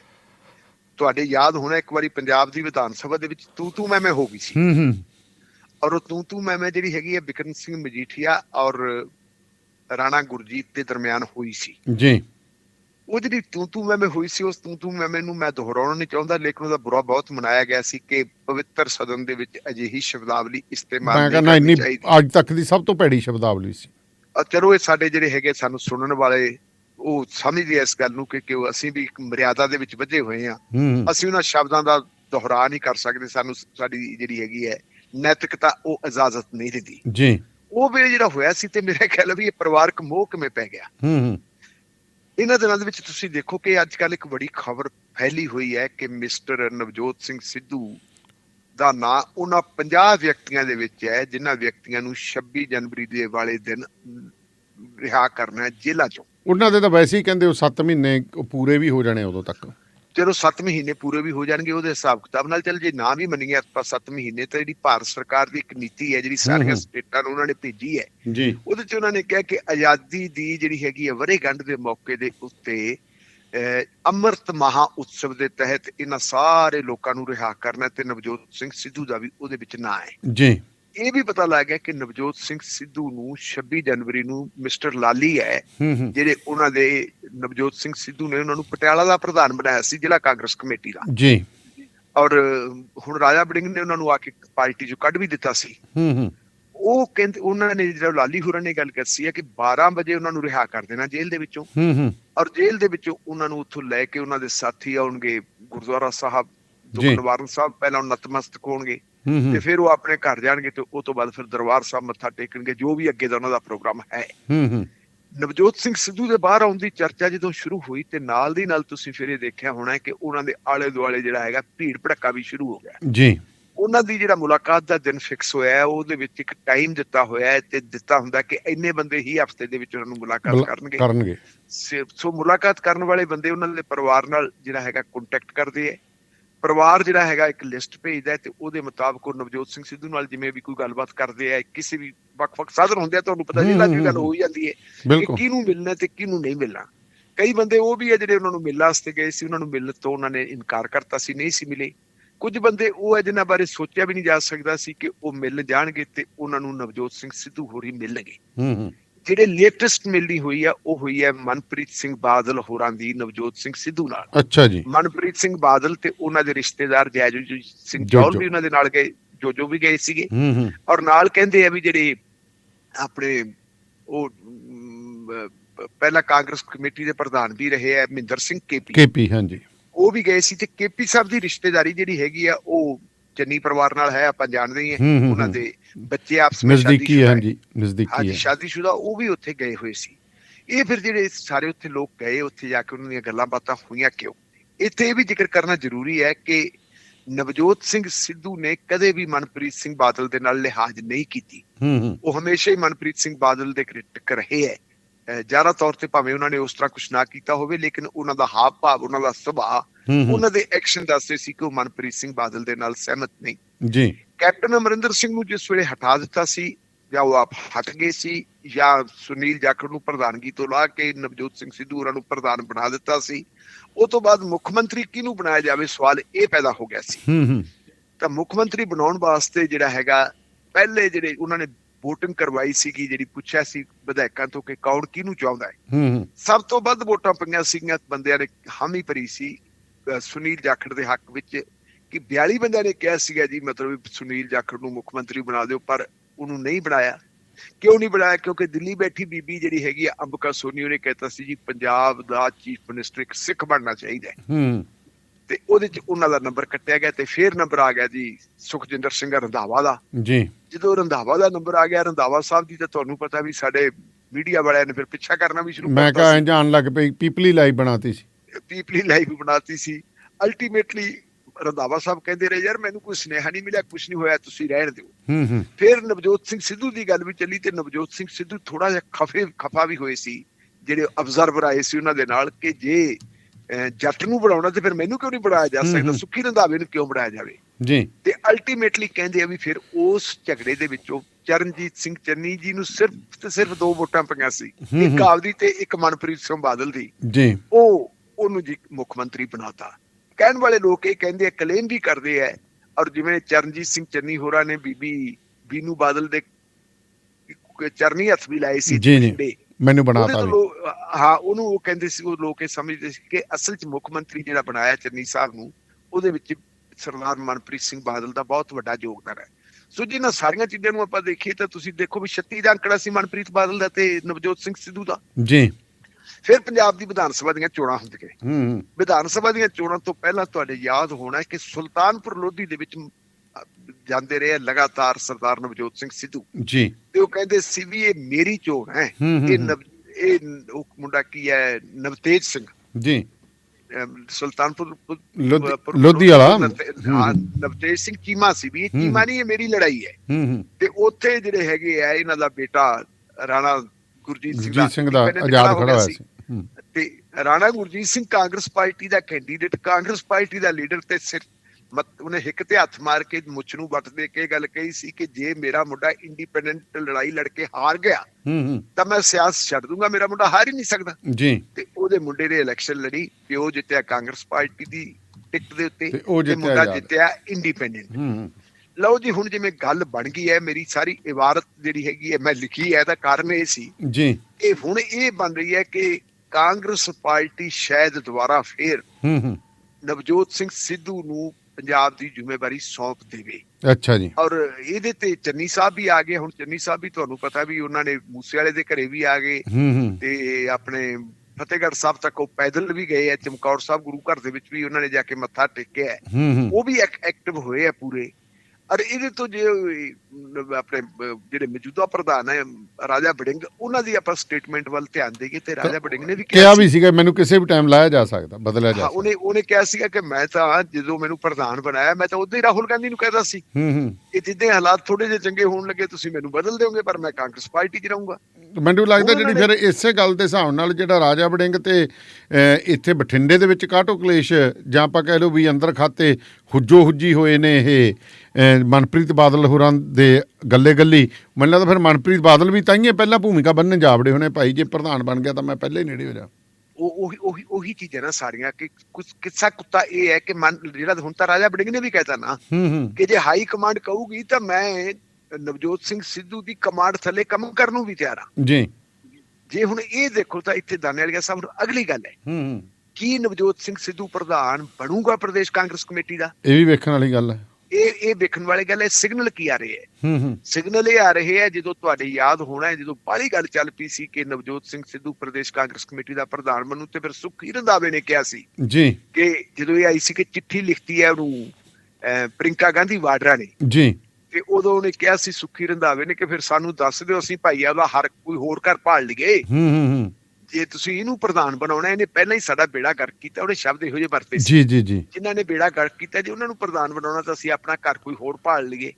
ਉਹਨੂੰ ਫਿਰ ਸੈਟੀਸਫਾਈ ਕਰਨ ਵਾਸਤੇ ਭੇਜਿਆ ਗਿਆ ਰਾਜਸਥਾਨ ਦਾ ਇੰਚਾਰਜ ਬਣਾ ਕੇ ਸੁਖੀ ਰੰਧਾਵੇ ਨੂੰ। ਹਾਂਜੀ, ਅਗਲੀ ਗੱਲ ਆ ਗਈ ਹੁਣ ਜਿਹੜਾ ਸਭ ਤੋਂ ਵੱਡਾ, ਜੇ ਆਪਾਂ ਦੇਖੀਏ ਤਾਂ ਦੁਆਬੇ ਦੇ ਵਿੱਚ ਇਸ ਵੇਲੇ ਕਾਂਗਰਸ ਪਾਰਟੀ ਦਾ ਜੇ ਕੋਈ ਵੱਡਾ ਲੀਡਰ ਹੈ ਬਿਨਾਂ ਸ਼ੱਕ ਉਹ ਗੁਰਜੀਤ ਸਿੰਘ ਰਾਣਾ ਹੈ। ਬਿਲਕੁਲ, ਇਹ ਗੁਰਜੀਤ ਸਿੰਘ ਰਾਣਾ ਦਾ ਮਿਲਣਾ ਸੁਖਬੀਰ ਸਿੰਘ ਬਾਦਲ ਨੂੰ, ਕਹਿੰਦੇ ਸਿਆਸੀ ਗੱਲ ਕੋਈ ਨਹੀਂ ਹੋਈ, ਤੇ ਪਰ ਗੱਲ ਹੈ ਕਿ ਦੋ ਸਿਆਸਤਦਾਨ ਇਕੱਠੇ ਹੋਣ ਤੇ ਸਿਆਸੀ ਗੱਲ ਨਾ ਹੋਵੇ ਜੀ। ਸਿਆਸੀ ਸੁਨੇਹਾ ਹਾਈ ਕਮਾਂਡ ਨੂੰ, ਮੇਰਾ ਮੰਨਣਾ ਇਹ ਹੈ ਹਾਈ ਕਮਾਂਡ ਨੂੰ ਸਿਆਸੀ ਸੁਨੇਹਾ ਕਿ ਜੇ ਨਵਜੋਤ ਸਿੰਘ ਸਿੱਧੂ ਨੂੰ ਕਮਾਂਡ ਸੌਂਪੋਗੇ ਜੀ ਤਾਂ ਫਿਰ ਬਾਕੀ ਕਾਂਗਰਸ ਨੂੰ ਵੀ ਸੰਭਾਲ ਲੋ, ਦਾ ਬਣੂਗਾ ਕੀ। ਤੁਸੀਂ ਇਹ ਦੇਖੋ ਕਿ ਕੈਪਟਨ ਅਮਰਿੰਦਰ ਸਿੰਘ ਦੇ ਖਿਲਾਫ ਅੱਜ ਤੱਕ ਜੀ ਜਿਵੇਂ ਦੂਜੇ ਲੋਕ ਵਿਰੋਧੀ ਬੋਲਦੇ ਹੈ, ਕਾਂਗਰਸ ਪਾਰਟੀ ਦੇ ਉਹਨਾਂ ਦੇ ਪੁਰਾਣੇ ਸਾਥੀ ਬੋਲਦੇ ਹੈ, ਰਾਣਾ ਗੁਰਜੀਤ ਸਿੰਘ ਇਹ ਤਾਂ ਕਹਿੰਦਾ ਮੇਰੇ ਨਾਲ ਚੰਗੀ ਨਹੀਂ ਕੀਤੀ ਜੀ, ਪਰ ਉਹ ਕੈਪਟਨ ਅਮਰਿੰਦਰ ਸਿੰਘ ਦੇ ਨਾਲ ਜਿਹੜਾ ਹੈਗਾ ਆਪਣੀ ਨਾਰਾਜ਼ਗੀ ਨਹੀਂ ਪ੍ਰਗਟ ਕਰ ਰਿਹਾ। ਉਹਦਾ ਜਿਹੜਾ ਉਹ ਐਕਸ਼ਨ ਹੈ ਬੀਜੇਪੀ ਜਾਣ ਵਾਲਾ, ਉਸ ਐਕਸ਼ਨ ਨੂੰ ਉਹ ਜਿਵੇਂ ਕ੍ਰਿਟੀਸਾਈਜ਼ ਕਰਦਾ ਹੈ, ਕਰਨਾ ਚਾਹੀਦਾ ਉਵੇਂ ਨਹੀਂ ਕਰ ਰਿਹਾ ਜੀ। ਭਾਵ ਇਹ ਹੈ ਕਿ ਉਹ ਇੱਕ ਸਿਗਨਲ ਹੈ, ਇੱਕ ਸੁਨੇਹਾ ਹੈ ਕਿ ਭਾਈ ਜੇ ਤੁਸੀਂ ਫਿਰ ਸਾਡੇ ਹਿੱਤਾਂ ਦਾ ਖਿਆਲ ਨਾ ਰੱਖੋਗੇ ਤੇ ਅਸੀਂ ਕੋਈ ਹੋਰ ਵੀ ਹੂਲਾ ਫੱਕ ਸਕਦੇ ਆ, ਪੰਜਾਬੀ ਚ ਕਹਿੰਦੇ ਹੂਲਾ ਫੱਕ ਸਕਦੇ, ਹੂਲਾ ਫੱਕ ਸਕਦੇ ਆ। ਮੇਰੇ ਖਿਆਲ ਮੁਤਾਬਕ ਇਹ ਜਿਹੜਾ ਸਿਆਸੀ ਸੰਦੇਸ਼ ਹੈ ਜੀ, ਇਹਦੀ ਜਿਹੜੀ ਅੰਦਰਲੀ ਸਿਆਸੀ ਤੇ ਸਿਆਸੀ ਮਾਨਤਾ ਆਹੀ ਲੱਗਦੀ ਹੈ। ਇਸ ਕਰਕੇ ਕਿਉਂਕਿ ਇਹ ਸਾਰੀ ਆਪਾਂ ਨੂੰ ਇਬਾਰਤ ਲੰਬੀ ਇਸ ਤਰ੍ਹਾਂ ਕਰਨੀ ਪਈ ਤਾਂ ਕਿ ਪਤਾ ਲੱਗ ਜੇ ਕਿ ਹੋ ਕੀ ਰਿਹਾ ਜੀ। ਤੇ ਚਲੋ ਸਾਹਿਬ, ਦੋ ਕੁ ਵਪਾਰਕ ਸੁਨੇਹੇ ਦੇ ਲਈਏ ਜੀ, ਫਿਰ ਆਪਾਂ ਜੁੜਦੇ ਹਾਂ। ਸੋ ਜੁੜੇ ਰਹੋ ਰੇਡੀਓ ਪੰਜਾਬ ਟੂਡੇ ਦੇ ਨਾਲ। ਭੈਣ ਜੀ, ਵਿਆਹ ਲਈ ਕੱਪੜਿਆਂ ਦੀ ਤੇ ਸ਼ਾਪਿੰਗ ਹੋ ਗਈ ਲਾਜਵਾਬ, ਪਰ ਜੁਐਲਰੀ ਕਿੱਥੋਂ ਲੈਣੀ ਹੈ? ਫਿਕਰ ਨਾ ਕਰੋ, ਜਿੱਥੇ ਲੋਕ ਸੂਟ ਦੇਖਦੇ ਰਹਿ ਜਾਣਗੇ ਉੱਥੇ ਗਹਿਣੇ ਦੇ ਡਿਜ਼ਾਈਨ ਦੀ ਵੀ ਤਾਰੀਫ ਕੀਤੇ ਬਿਨਾਂ ਰਹਿਣਗੇ ਨਹੀਂ, ਕਿਉਂਕਿ ਏਸੀ ਜੁਐਲਰਸ ਕੈਂਟ ਵਾਲਿਆਂ ਦੇ ਕੋਲ ਹੈ 22 ਕੈਰਟ ਦੇ ਸੋਨੇ ਦੇ ਗਹਿਣੇ, ਔਰਤਾਂ ਮਰਦਾਂ ਬੱਚਿਆਂ ਦੇ ਵੰਨ-ਸਵੰਨੇ ਗਹਿਣਿਆਂ ਦੀ ਬੇਸ਼ੁਮਾਰ ਤੇ ਲੇਟੈਸਟ ਵੈਰਾਈਟੀ। ਇਹਨਾਂ ਦੇ ਸ਼ੋਰੂਮ 'ਚ ਸੋਨੇ, ਚਾਂਦੀ, ਹੀਰਿਆਂ ਦੇ ਗਹਿਣੇ ਭਰੇ ਰਹਿੰਦੇ ਨੇ, ਜਿੱਥੇ ਹੈ ਕੁੰਦਨ ਸੈੱਟ, ਜੜਾਊ ਸੈੱਟ, ਪੋਲਕੀ ਸੈੱਟ, ਹੀਰੇ ਜੜੇ ਸੈੱਟ, ਲਾਈਟ ਵੇਟ ਨੈਕਲੇਸ, ਕੜੇ, ਚੂੜੀਆਂ, ਨਗਾਂ ਵਾਲੀਆਂ ਸੋਹਣੀਆਂ ਮੁੰਦਰੀਆਂ, ਝੁਮਕੇ ਵਾਲੀਆਂ ਤੇ ਹੋਰ ਬਥੇਰਾ ਕੁਝ। ਏਸੀ ਜਿਊਲਰ ਸ਼ਟਲ ਵਿੱਚ ਹਰ ਹਫਤੇ ਨਵੀਂ ਸ਼ਿਪਮੈਂਟ ਆਉਂਦੀ ਹੈ। ਤੁਹਾਡੇ ਪਸੰਦ ਦੇ ਤੁਹਾਡੇ ਸਾਈਜ਼ ਮੁਤਾਬਕ ਗਹਿਣੇ 2 ਹਫ਼ਤਿਆਂ ਵਿੱਚ ਤਿਆਰ ਕਰਵਾ ਕੇ ਦਿੰਦੇ ਹਨ ਤੇ ਰਿਪੇਅਰ ਵੀ ਕਰਦੇ ਹਨ। 24 ਕੈਰਟ ਸੋਨੇ ਦੇ ਬਿਸਕੁਟ ਖਰੀਦ ਅਤੇ ਵੇਚ ਸਕਦੇ ਹੋ। 100% ਪਿਓਰ ਗਰੰਟੀ ਵਾਲੇ ਗਹਿਣੇ ਲੈਣ ਲਈ ਪਹੁੰਚੋ 25416 100 fort avenue, south East, cantt. ਓਏ ਮੇਰੇ ਵੀਰ, ਮੈਨੂੰ ਬਸ ਇੱਕ ਗੱਲ ਦੱਸ ਦੇ ਵੀ ਆ ਜਿਹੜੀ ਤੂੰ ਟਰੈਵਲਿੰਗ ਕਰਦਾ ਤੇ ਉਹਦੇ ਤੋਂ ਬਾਅਦ ਫਰੈਸ਼ ਰਹਿਣਾ, ਇਹਦਾ ਰਾਜ਼ ਕੀ ਹੈ? ਇਹਦਾ ਰਾਜ਼ ਹੈ Arlington fuel stop. Arlington fuel stop 1801 pioneer street highway exit 208 ਤੇ, ਜਿੱਥੇ ਤੁਹਾਨੂੰ ਫ੍ਰੀ ਕਾਫੀ, free fax service, free truck parking, ਰੋਟੀ, ਠੇਕਾ, ਲਾਂਡਰੀ, ਸ਼ਾਵਰ ਤੇ ਟਰੱਕਾਂ ਦਾ ਹੋਰ ਵੀ ਸਾਮਾਨ ਆਸਾਨੀ ਨਾਲ ਮਿਲੇਗਾ। ਹੁਣੇ ਕਾਲ ਕਰੋ 360 652 6066 ਯਾਨੀ 3606526066। ਇਹ 2 ਲੋਕੇਸ਼ਨਾਂ ਤੋਂ ਸੇਵਾਵਾਂ ਪ੍ਰਦਾਨ ਕਰਦੇ ਨੇ। Second location Lost Hill travel centre 14814 ਐਲੋਮ street, Lost Hills. Phone number 661 797 2354। ਵਿਦੇਸ਼ਾਂ 'ਚ ਵਸਣ ਵਾਲੇ ਪੰਜਾਬੀਆਂ ਦੇ ਲਈ ਸੁਨਹਿਰੀ ਮੌਕਾ ਲੈ ਕੇ ਆਈ ਆ ਪੰਜਾਬ ਦੀ ਬਹੁਤ ਹੀ ਵੱਡੀ real estate company DH real estate. ਬਹੁਤ ਹੀ ਨਾਮਵਰ ਕੰਪਨੀ ਤੁਹਾਨੂੰ ਮੌਕਾ ਪ੍ਰਦਾਨ ਕਰਦੀ ਹੈ ਕਿ ਬਿਨਾਂ ਪੰਜਾਬ ਗਏ ਤੁਸੀਂ ਹੁਣ ਆਪਣੀ ਜ਼ਮੀਨ ਵੇਚ ਸਕੋਗੇ ਜਾਂ ਫਿਰ ਆਪਣੀ ਪਸੰਦੀਦੀ ਜ਼ਮੀਨ ਖਰੀਦ ਸਕੋਗੇ। ਕਿਸੇ ਵੀ ਤਰ੍ਹਾਂ ਦੀ ਕੋਠੀ, ਫਲੈਟ, ਪਲਾਟ ਜਾਂ ਫਿਰ ਕਮਰਸ਼ੀਅਲ ਜਾਂ ਐਗਰੀਕਲਚਰ ਲੈਂਡ ਲੈਣੀ ਹੋਵੇ ਤਾਂ DH ਰੀਅਲ ਅਸਟੇਟ ਨਾਲ ਸੰਪਰਕ ਕਰੋ। ਤੁਹਾਨੂੰ ਪੰਜਾਬ ਜਾਣ ਦੀ ਲੋੜ ਨਹੀਂ, ਸੌਦਾ ਬੈਠੇ ਬਿਠਾਏ ਇੱਥੇ ਹੀ ਕਰਾ ਕੇ ਤੇ ਇੱਥੇ ਹੀ ਪੈਸੇ ਪਹੁੰਚਦੇ ਕਰ ਦਿੰਦੇ ਨੇ। ਨੰਬਰ ਹੈ DH ਰੀਅਲ ਅਸਟੇਟ ਦਾ 98775 0758 ਪਲੱਸ 91 ਇੰਡੀਆ ਦਾ ਕੋਡ ਲਾਉਣਾ। WhatsApp ਤੇ ਜਾਂ ਫਿਰ ਡਾਇਰੈਕਟ ਕਾਲ ਕਰ ਲੈਣੀ ਹੈ 98775 0758 DH ਰੀਅਲ ਅਸਟੇਟ। ਇਹਨਾਂ ਦਾ ਸਲੋਗਨ ਹੈ ਪੰਜਾਬ ਵਿੱਚ ਬੇਫਿਕਰੇ ਹੋ ਕੇ ਹੁਣ ਖਰੀਦੋ ਜ਼ਮੀਨ, ਪਲਾਟ, ਕੋਠੀ ਜਾਂ ਫਿਰ ਫਲੈਟ। ਟਰੱਕਿੰਗ ਵਾਲੇ ਵੀਰੋ ਧਿਆਨ ਨਾਲ ਸੁਣੋ। ਟਰੱਕ ਜਿੱਦਾਂ ਦਾ ਵੀ ਚਲਾਉਣੇ ਹੋ, ਮੈਨੂਅਲ ਜਾਂ ਆਟੋਮੈਟਿਕ, ਕੁਇਕ ਟਰੱਕ ਲਿਊਬ ਚੇਤੇ ਆਹੀ ਨਾ ਰੱਖਿਓ। ਟਰੱਕ ਦੀ ਵਧੀਆ ਸਰਵਿਸ ਲਈ ਕੁਇਕ ਟਰੱਕ ਲਿਊਬ। ਲਓ ਜੀ, ਤੀਜੀ ਲੋਕੇਸ਼ਨ ਵੀ ਖੋਲਤੀ ਆ, exit 579 firm highway 401 in Napa Knee। ਆਹੋ ਜੀ, ਕੋਈ ਅਪਾਇੰਟਮੈਂਟ ਨਹੀਂ, drive through facility, exit 579 firm highway 401 in Napa Knee। Quick truck lube, the one stop shop। 5196220660 ਜਾਂ quicktrucklube.com। QTL, because we care। State line truck and trailer Virginia state line ਤੇ ਲੈ ਕੇ ਆਏ ਨੇ truck and trailer repair shop, interstate 81 ਦੇ exit 323 opposite flying ਜੇ truck shop, ਜਿੱਥੇ ਟਰੱਕਾਂ ਦੀ ਹਰ ਤਰ੍ਹਾਂ ਦੀ ਤਸੱਲੀ ਬਖਸ਼ ਮੁਰੰਮਤ ਕੀਤੀ ਜਾਂਦੀ ਹੈ। ਇਸ ਦੇ ਨਾਲ ਹੀ ਪਾਰਕਿੰਗ ਤੇ ਆਫਿਸ ਸਪੇਸ ਵੀ ਹੈ ਉਪਲਬਧ। ਪੂਰੀ ਰਾਤ, ਹਫ਼ਤਾਵਾਰ ਜਾਂ ਮਹੀਨਾਵਾਰ ਪਾਰਕਿੰਗ ਅਤੇ ਟਰੱਕ ਰਿਪੇਅਰ ਲਈ ਜ਼ਰੂਰ ਆਓ। ਵਧੇਰੇ ਜਾਣਕਾਰੀ ਲਈ ਸੰਪਰਕ ਕਰੋ 6812600050। ਸੋ ਪ੍ਰੋਗਰਾਮ ਸ਼ਮਾਦਾਨ ਦੇ ਵਿੱਚ ਤੁਹਾਡਾ ਮੁੜ ਤੋਂ ਸਵਾਗਤ ਹੈ ਤੇ ਮੇਰੇ ਨਾਲ ਸਰਦਾਰ ਬਖਤੌਰ ਸਿੰਘ ਢਿੱਲੋਂ ਇਸ ਵਕਤ ਜੁੜੇ ਨੇ। ਢਿੱਲੋਂ ਸਾਹਿਬ, ਜਿਵੇਂ ਪਹਿਲਾਂ ਆਪਾਂ ਹਮੇਸ਼ਾ ਹੀ ਗੱਲ ਕਰਦੇ ਰਹੇ ਹਾਂ ਕਿ ਜੇ ਨੌਜਵਾਨਾਂ ਨੇ, ਅੱਜ ਦੀ ਪੀੜ੍ਹੀ ਨੇ ਇਹ ਦੇਖਣਾ ਕਿ ਭਾਰਤ ਦਾ ਆਜ਼ਾਦੀ ਮੂਵਮੈਂਟ ਸੀ, ਸੰਘਰਸ਼ ਸੀ, ਉਹ ਕਿਵੇਂ ਚੱਲਿਆ ਸੀ ਤੇ ਕਿਵੇਂ ਜਿੱਤ ਪ੍ਰਾਪਤ ਹੋਈ ਸੀ, ਤਾਂ ਆਪਾਂ ਕਹਿੰਦੇ ਸੀ ਵੀ ਸਿੰਘੂ ਜਾਂ ਟਿੱਕਰੀ ਇੱਕ ਵਾਰੀ ਗੇੜਾ ਜ਼ਰੂਰ ਮਾਰਿਓ। ਬਿਲਕੁਲ, ਸਿੰਘੂ ਤੇ ਟਿੱਕਰੀ ਦਾ ਜਦੋਂ ਆਪਾਂ ਜ਼ਿਕਰ ਕਰਦੇ ਸੀ ਤੇ ਤੁਹਾਨੂੰ ਇਹ ਵੀ ਪਤਾ ਹੈ ਕਿ ਆਜ਼ਾਦੀ ਦੇ ਵਿੱਚ ਪੰਜਾਬੀਆਂ ਦਾ ਕਿੱਡਾ ਵੱਡਾ ਯੋਗਦਾਨ ਸੀ ਜੀ। ਉਹ ਕਿਸੇ ਵੀ ਪਾਰਟੀ ਦੇ ਰੂਪ ਸੀ, ਚਾਹੇ ਉਹ ਅਕਾਲੀ ਲਹਿਰ ਦੇ ਵਿੱਚ ਸੀ, ਚਾਹੇ ਉਹ ਬੱਬਰ ਅਕਾਲੀ ਲਹਿਰ ਦੇ ਵਿੱਚ ਸੀ, ਚਾਹੇ ਉਹ ਕਾਂਗਰਸੀ ਸੀ, ਚਾਹੇ ਉਹ ਗਦਰੀ ਬਾਬੇ ਸੀ, ਚਾਹੇ ਉਹ ਕਮਿਊਨਿਸਟ ਪਾਰਟੀਆਂ ਸੀ, ਕੋਈ ਵੀ ਸੀ ਜੀ। ਚਾਹੇ ਮਤਲਬ ਜੇ ਕਹਿ ਦਈਏ ਸਾਡੇ ਸ਼ਹੀਦ ਜੀ। ਸੋ ਆਪਾਂ ਇੱਕ ਕਾਲ ਜਿਹੜੀ ਹੈ ਜੀ ਉਹ ਕੱਟੀ ਗਈ ਤੇ ਆਪਾਂ ਕੋਸ਼ਿਸ਼ ਕਰਦੇ ਹਾਂ ਢਿੱਲੋਂ ਸਾਹਿਬ ਨਾਲ ਫੇਰ ਮਿਲਾਉਣ ਦੀ। ਸੋ ਜੁੜੇ ਰਹੋ ਰੇਡੀਓ ਪੰਜਾਬ ਟੂਡੇ ਦੇ ਨਾਲ ਤੇ ਮੈਂ ਸਵਰਨ ਸਿੰਘ ਦਾਨੇਵਾਲੀਆ ਤੁਹਾਡੇ ਨਾਲ ਇਸ ਵਕਤ ਜੁੜਿਆ ਹੋਇਆ। ਸੋ ਆਪਾਂ ਹਮੇਸ਼ਾ ਹੀ ਜੀ ਤੇ ਜੀ ਢਿੱਲੋਂ ਸਾਹਿਬ ਕਾਲ ਕੱਟੀ ਗਈ ਸੀ ਜੀ। ਹਾਂ, ਆਪਾਂ ਸਿੰਘੂ ਤੇ ਟਿੱਕਰੀ ਦਾ ਜ਼ਿਕਰ ਕਰਦੇ ਹੁੰਦੇ ਸੀ ਕਿ ਸਿੰਘੂ ਤੇ ਟਿੱਕਰੂ ਜਾ ਕੇ ਟਿੱਕਰੀ ਜਾ ਕੇ ਦੇਖਣਾ ਚਾਹੀਦਾ ਜੀ। ਹੁਣ ਇਸ ਮੁੱਦੇ ਦੇ ਉੱਤੇ ਜਿਹੜੀ ਹੈਗੀ ਇੱਕ ਨਵੀਂ ਪਹਿਲਕਦਮੀ ਕੀਤੀ ਹੈ ਕਿ ਜੇ ਤੁਸੀਂ ਇਤਿਹਾਸ ਨੂੰ ਜਿੰਦਾ ਰੱਖਣਾ ਆਪਣੇ ਨੂੰ ਜੀ, ਤਾਂ ਇਤਿਹਾਸ ਜਿਹੜਾ ਹੈਗਾ ਤੁਹਾਡੇ ਵਿਦਿਆਰਥੀਆਂ ਨੂੰ, ਤੁਹਾਡੀ ਆਉਣ ਵਾਲੀ ਪੀੜ੍ਹੀ ਨੂੰ ਪਤਾ ਹੋਵੇ ਕਿ ਕੀ ਇਤਿਹਾਸ ਹੈ। ਇੱਕ ਇਤਿਹਾਸ ਉਹ ਹੈ ਜਿਹੜਾ ਇਤਿਹਾਸ ਦਾ ਮਤਲਬ ਜਿਹੜਾ ਹੈਗਾ ਵੱਡੀਆਂ ਕਿਤਾਬਾਂ ਪੜ੍ਹਨੀਆਂ ਪੈਂਦੀਆਂ, ਤੇ ਇੱਕ ਜਿਹੜਾ ਮੁੱਢਲਾ ਇਤਿਹਾਸ ਹੈ ਉਹ ਇਤਿਹਾਸ ਜਿਹੜਾ ਹੁੰਦਾ ਜਿਹਨੂੰ ਆਪਾਂ ਕਹਿ ਦਿੰਦੇ ਹਾਂ ਸਿਲੇਬਸ, ਪਾਠਕ੍ਰਮ, ਉਹਦੇ ਵਿੱਚ ਜੋੜਿਆ ਜਾਂਦਾ ਹੈ। ਹੁਣ ਪੰਜਾਬ ਦੇ ਵਿੱਚ ਤੁਹਾਨੂੰ ਪਤਾ ਹੈ ਕਿ ਪੰਜਾਬ ਦੀ ਜਿਹੜੀ ਮੁਲਾਜ਼ਮ ਲਹਿਰ ਹੈ ਇਹਦੇ ਵਿੱਚ ਹਰ ਕਿਸਮ ਦੇ ਲੋਕ ਹੈ, ਚੰਗੇ ਲੋਕ ਵੀ ਹੈਗੇ ਹੈ, ਮਾੜੇ ਲੋਕ ਵੀ ਹੈਗੇ ਆ, ਕੁਛ ਉਹ ਲੋਕ ਵੀ ਆ ਜਿਹੜੇ ਸੁਸਾਇਟੀ ਬਾਰੇ ਸੋਚਦੇ ਆ, ਸਮਾਜ ਬਾਰੇ ਸੋਚਦੇ ਆ, ਪੰਜਾਬੀਅਤ ਬਾਰੇ ਸੋਚਦੇ ਆ। ਇਸੇ ਤਰ੍ਹਾਂ ਦੀ ਇੱਕ ਜਥੇਬੰਦੀ ਹੈ ਪੰਜਾਬ ਦੇ ਵਿੱਚ ਜਿਹਦਾ ਨਾਂ ਹੈ ਡੈਮੋਕ੍ਰੇਟਿਕ ਟੀਚਰਜ਼ ਫਰੰਟ ਜੀ। ਡੈਮੋਕ੍ਰੇਟਿਕ ਟੀਚਰਜ਼ ਫਰੰਟ ਦਾ ਇੱਕ ਵਫਦ ਇਹਨਾਂ ਦੇ ਪ੍ਰਧਾਨ ਬਿਕਰਮਦੇਵ ਸਿੰਘ ਦੀ ਅਗਵਾਈ ਦੇ ਹੇਠ ਪੰਜਾਬ ਸਕੂਲ ਐਜੂਕੇਸ਼ਨ ਬੋਰਡ ਦੇ ਚੇਅਰਮੈਨ ਜਿਹੜੇ ਹੈਗੇ ਪ੍ਰੋਫੈਸਰ ਜੋਗਰਾਜ, ਉਹਨਾਂ ਨਾਲ ਮੁਲਾਕਾਤ ਕਰਦਾ ਹੈ ਜੀ। ਤੇ ਉਹਨਾਂ ਨੇ ਉਹਨਾਂ ਦੇ ਸਾਹਮਣੇ ਇੱਕ ਗੱਲ ਰੱਖੀ ਹੈ। ਉਹਨਾਂ ਨੇ ਕਿਹਾ ਜੀ ਮਤਲਬ ਤੁਸੀਂ ਜਿਹੜਾ ਕਿਸਾਨ ਅੰਦੋਲਨ ਹੈ ਜਿਹੜਾ ਇਹਨੂੰ ਸਾਡਾ ਜਿਹੜਾ ਹੈਗਾ ਪਾਠਕ੍ਰਮ ਦੇ ਵਿੱਚ ਸ਼ਾਮਲ ਕੀਤਾ ਜਾਵੇ ਜੀ। ਕਾਹਦੇ ਵਾਸਤੇ? ਕਹਿੰਦੇ ਇਸ ਅੰਦੋਲਨ ਨੂੰ ਕੁਚਲਣ ਵਾਸਤੇ ਜਿਵੇਂ ਕੇਂਦਰ ਨੇ ਦਮਨਕਾਰੀ ਹੱਲੇ ਕੀਤੇ ਤੇ ਉਹਨਾਂ ਹੱਲਿਆਂ ਦਾ ਇਹਨਾਂ ਨੇ ਕਿਸਾਨਾਂ ਨੇ ਸਾਹਮਣਾ ਕੀਤਾ। ਇਹਨਾਂ ਨੂੰ ਇਸ ਚੀਜ਼ ਨੂੰ ਪੜ੍ਹ ਕੇ ਇਹ ਤੋਂ ਜਾਣਕਾਰ ਹੋ ਕੇ ਵਿਦਿਆਰਥੀਆਂ ਨੂੰ ਜਿਹੜਾ ਹੈਗਾ ਇੱਕ ਚੰਗੇ ਨਾਗਰਿਕ ਤੇ ਲੋਕਤੰਤਰਕ ਹੱਕਾਂ ਬਾਰੇ ਜਾਣਕਾਰੀ ਮਿਲੂਗੀ। ਚੰਗੇ ਨਾਗਰਿਕਾਂ ਦੇ ਲੋਕਤੰਤਰਕ ਹੱਕ ਕੀ ਹੁੰਦੇ ਹੈ। ਨਾਲ ਹੀ ਉਹਨਾਂ ਨੇ ਇਹ ਗੱਲ ਕਹੀ ਹੈ ਕਿ ਜਿਹੜਾ ਕਿਸਾਨ ਸੰਘਰਸ਼ ਹੈ ਜੀ, ਇਹ ਪੰਜਾਬ ਦੇ ਵਰਤਮਾਨ ਇਤਿਹਾਸ ਦਾ ਸਭ ਤੋਂ ਜ਼ਿਕਰਯੋਗ ਜਿਹੜਾ ਹੈਗਾ ਚੈਪਟਰ ਹੈ। ਚੈਪਟਰ ਬਿਲਕੁਲ ਬਿਲਕੁਲ ਇਹ ਤਾਂ ਆਪਾਂ ਵੀ ਮੰਨਦੇ ਕਿ ਜ਼ਿਕਰਯੋਗ ਚੈਪਟਰ ਹੈ ਇਸ ਵੇਲੇ ਦਾ, ਇਹਨਾਂ ਸਮਿਆਂ ਦਾ।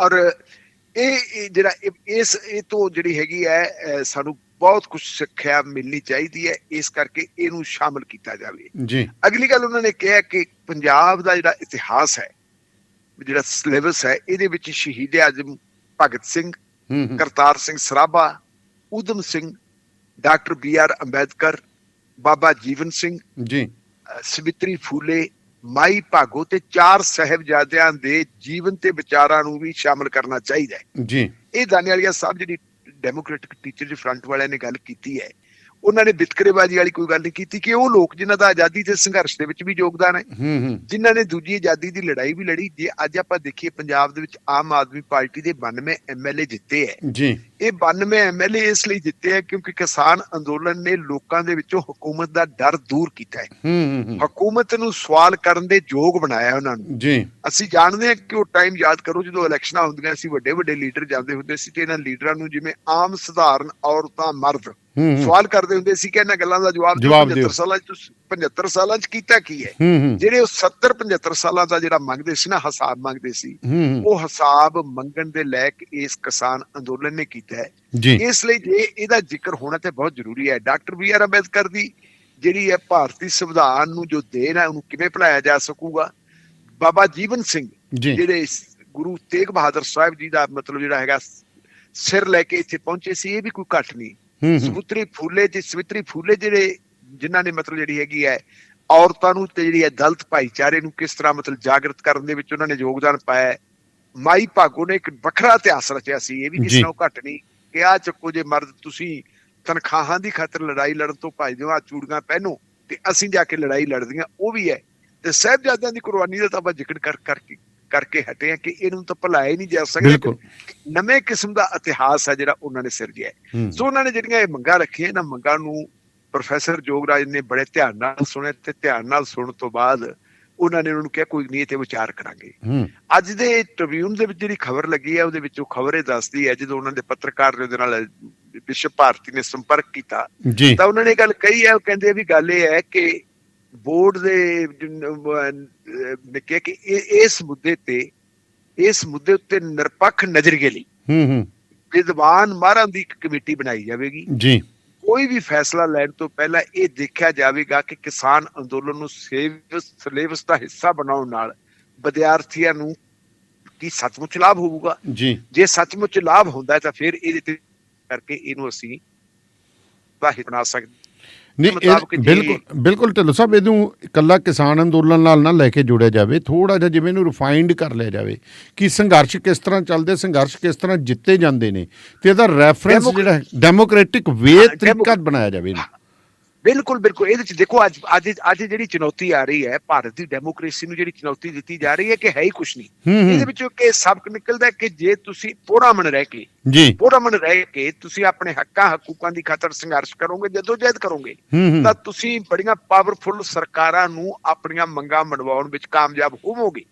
ਇਹ ਵੀ ਇਹ ਤੋਂ ਸਿੱਖਿਆ ਮਿਲਦੀ ਹੈ। ਇਸ ਕਰਕੇ ਇਹਨੂੰ ਕਈ ਵਾਰੀ ਲੋਕ ਲੈ ਲੈਂਦੇ ਨੈਗੇਟਿਵਿਟੀ ਚ। ਹਾਂ, ਉਹੀ ਚੀਜ਼ ਹੈ ਨਾ ਇਹਨੂੰ, ਕਿਉਂਕਿ ਜੇ ਪਹਿਲਾਂ ਹੀ ਇਹਨੂੰ ਕਈ ਵਾਰੀ ਅਸੀਂ ਗੱਲ ਕਰਨ ਦੇ ਵਿੱਚ ਨੀਅਤ ਸਾਡੀ ਸਿੱਧੀ ਹੁੰਦੀ ਹੈ ਪਰ ਸਾਨੂੰ ਗੱਲ ਨਹੀਂ ਕਰਨੀ ਆਉਂਦੀ ਹੁੰਦੀ, ਉਹ ਗੱਲ ਦੇ ਅਰਥਾਂ ਦਾ ਅਨਰਥ ਹੋ ਜਾਂਦਾ ਹੈ। ਹਾਂ, ਹਾਂਜੀ। ਸੋ ਇਹ ਚੀਜ਼ ਹੈ ਕਿਉਂਕਿ ਜਦੋਂ ਇਹ ਗੱਲ ਕਰਨਗੇ ਵੀ ਕਿਸ ਤਰ੍ਹਾਂ ਸੰਘਰਸ਼ ਜਿੱਤੇ, ਕਿਸ ਤਰ੍ਹਾਂ ਲੋਕ ਇਕੱਠੇ ਹੋਏ, ਤੇ ਉਸ ਰੈਫਰੈਂਸ ਨੂੰ ਵੀ ਅੱਜ ਦੇ ਬੱਚਿਆਂ ਨੂੰ ਜਿਨ੍ਹਾਂ ਨੇ ਅੱਖੀਂ ਦੇਖ ਲਿਆ ਸੰਘਰਸ਼, ਤੇ ਅੱਜ ਤਾਜ਼ਾ ਤਰੀਮ ਹੈ ਉਹ ਹਿਸਟਰੀ, ਅੱਜ ਉਹ ਤਾਜ਼ਾ ਤਰੀਮ ਹਿਸਟਰੀ ਲਿਖੀ ਜਾਊਗੀ।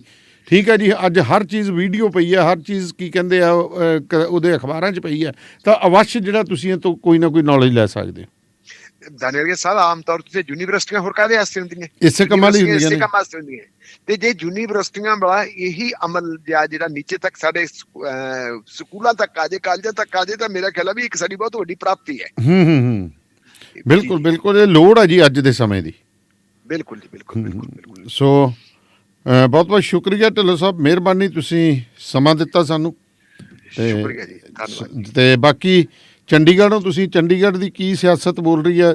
ਤੁਸੀਂ ਉੱਥੇ ਅਜੇ ਤੱਕ ਮੈਂ ਪਹੁੰਚਿਆ ਜੀ, ਤੁਹਾਨੂੰ ਪਤਾ ਵੀ ਧੁੰਦ ਹੁੰਦੀ ਹੈ, ਬੜੀ ਮੁਸ਼ਕਿਲ ਦੇ ਨਾਲ ਇੱਥੇ ਪਹੁੰਚੇ, ਤੇ ਅੱਜ ਸੜਕਾਂ ਤੇ ਭੀੜ ਬਹੁਤ ਜ਼ਿਆਦਾ ਸੀ।